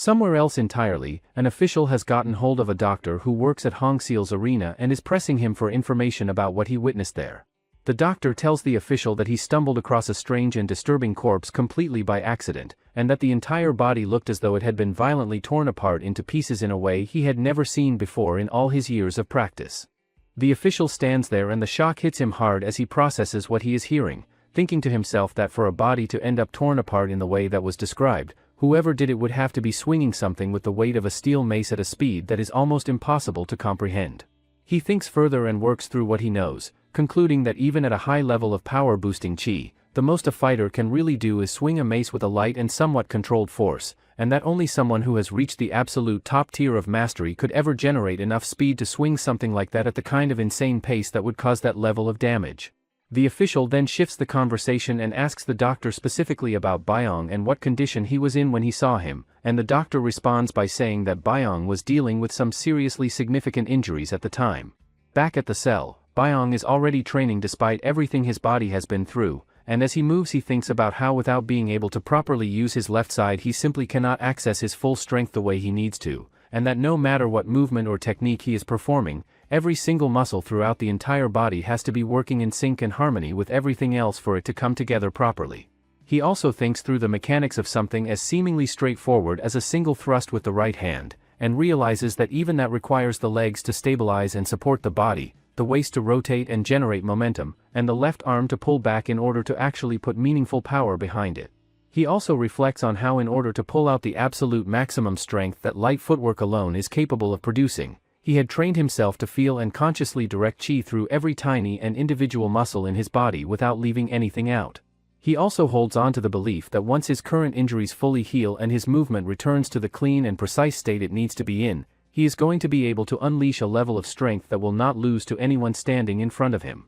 However, there is still one problem that Byong thinks that he has, which is that this strength is on a completely different level from light footwork, and it feels like his whole body are going to fall apart. The next day, one of the officials finds a guy going to fight a match first thing in the morning. The guy tells the official that he was a general and got thrown out empty-handed for losing a few men, so he came here because he heard there's a fighter here who accepts any challenge. He also says that he came here because he heard there's a fighter here who accepts any challenge. The guy's opponent then steps forward and makes his position very clear, saying that if he dies right here then this mansion, all of his accumulated wealth, and even the entire arena province itself will recognize and treat him as their honored master going forward. The massive guy standing there takes a look at his opponent's sword and notices that the shape of it is a little unusual and different from what he is used to seeing, but he brushes it off and tells himself that in front of an axe that moves as fast as the wind, something like that amounts to absolutely nothing worth worrying about. The match then gets underway with the guy charging straight at his opponent right out of the gate,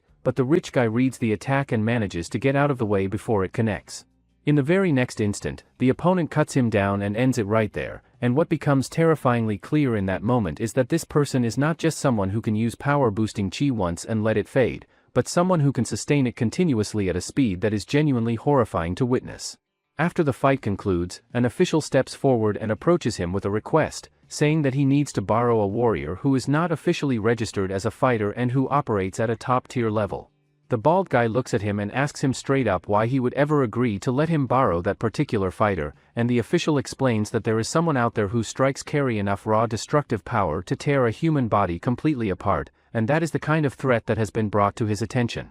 The official then thinks to himself that if there is genuinely a master out there operating at that kind of level, he is going to have to get involved and offer his strength if for no other reason than pure curiosity about what he might find. What catches him off guard, however, is that the bald guy tells him straight up that there is no need to borrow any of his subordinates, because he is planning to go himself and handle it personally. The official quickly steps in and points out that the enemy in question is also an arena, and that if he personally goes and kills someone connected to it they are going to find themselves in serious trouble over it before long. He also brings up the fact that there is a standing rule within the arena province that only arenas of the same rank are permitted to go up against each other, which puts some important limitations on how they can approach the situation. The bald guy then tells him to go ahead and lay out all the details of the situation for him, and says that if what he hears sounds entertaining enough to be worth his time, he is willing to lend him as many men as he needs without any further argument. Meanwhile, somewhere out on the streets, a girl is sitting right in the middle of the road eating something without a care in the world,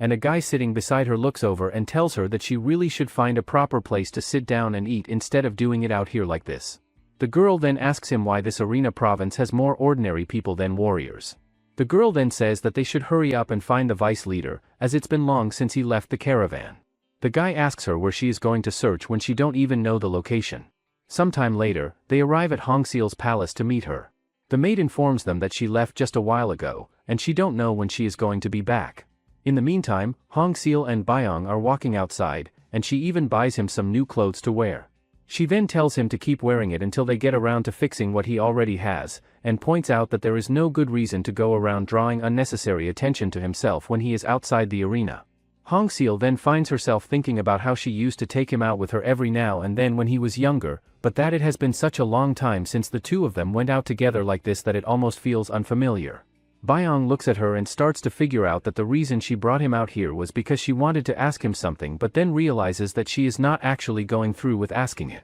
Hongseal then speaks up and tells him plainly that he is genuinely strong now, and that there are not many people left in the entire arena province who could actually stand their ground against him in a real fight, which means walking away from this place and leaving it all behind would not be a particularly difficult thing for him to pull off at this point. Since Byong looks like he is not quite following where she is going with all of this, she clarifies by saying that she is simply curious about one thing, which is whether he is going to keep fighting all the way to the very end or whether he is going to turn and run when things get hard enough. Byong looks at her and tells her without any hesitation that running away is something he is never going to do again, because now that he has the strength he has been building toward, he wants to stand and face whatever and whoever comes at him head on. Right at that moment, a guy walking by bumps straight into Byong, and when Byung gets a look at him he turns out to be a noticeably bulkier version of someone who looks just like Gojo. The moment Hong Seol lays eyes on him, the surprise hits her immediately because the person standing there turns out to be none other than Gukjo, one of the absolute top fighters operating anywhere in the entire Arena province.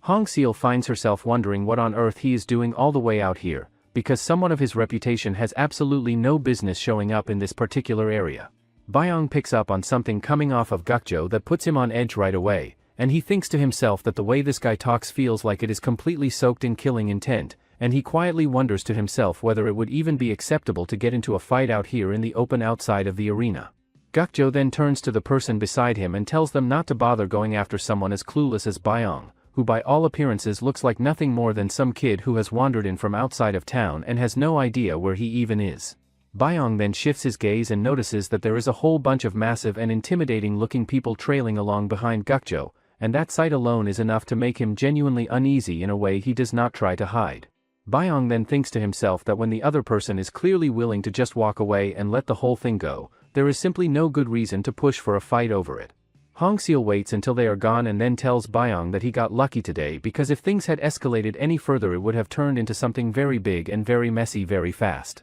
She then tells him that even if Byung had been at his absolute best and peak condition, Gukjo would still have been an incredibly tough and dangerous opponent to try to get the better of, because he stands as one of the single strongest people anywhere in the Arena province. However, Byung thinks that if he could fight him and his men alone, it would be a perfect training. Hong Seol tells him that once his injuries heal, he will have to face people like that and asks if he can handle that. Byung asks her why she keeps saying the same thing and wonders if she feels bad about making him fight monsters like that. He says that every fight he take here is his decision and if his fights help her, that's even better. Just then, the girl from before runs straight towards Hong Seol and hugs her. Later at tea time, the girl tells Hong Seol that she haven't seen her since she suddenly dropped by the caravan 3 years ago and says that she should have shown her around his arena. Hong Seol says that arena is no place for a young lady like her, as she is not even of age yet. The girl then turns her attention to Byung and looks him over, figuring that he seems to be around the same age as her, and casually asks if he can show her around the arena sometime,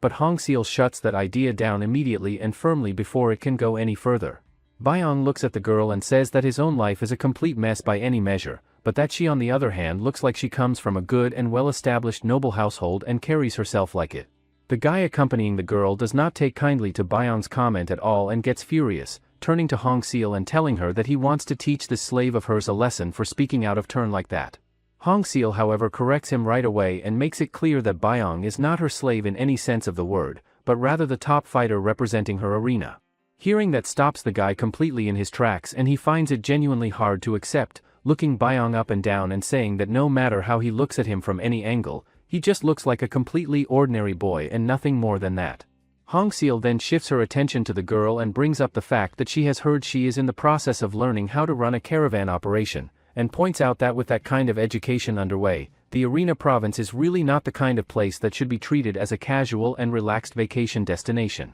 The girl then gets serious and explains that several caravans operating out of Gongju have been running into serious trouble lately and that they are in urgent need of trained and capable guards to protect them. She also mentions that the bandits responsible for the attacks have been proving themselves to be significantly stronger than regular army troop, and that the leader among them is so terrifyingly powerful that he is capable of tearing guard captains apart with nothing but his bare hands. Hong Seol listens to all of that and thinks to herself that it sounds like a pretty significant exaggeration, and she tells the girl straight that there are only a very small handful of masters operating at that kind of level even here in the Arena province, which is a place where serious warriors from all corners come together to compete and train. She goes on to say that if there is any chance at all that what she is describing is actually true, then going to the army for help would be a far more sensible and appropriate move than trying to hire arena fighters for something like that. The guy then jumps in and pushes back, pointing out that the moment the army catches sight of silver ingots they are going to keep coming back and demanding more and more money indefinitely, which is going to become an increasingly heavy and unsustainable burden over time. He argues that in the same situation, if they are willing to spend a decent amount up front and secure a small number of genuinely strong warriors for the job, that arrangement ends up being far more cost-effective and profitable in the long run. After going back and forth on it, Hong Seol eventually agrees to look into finding a one-time escort job that a fighter from her arena could take on.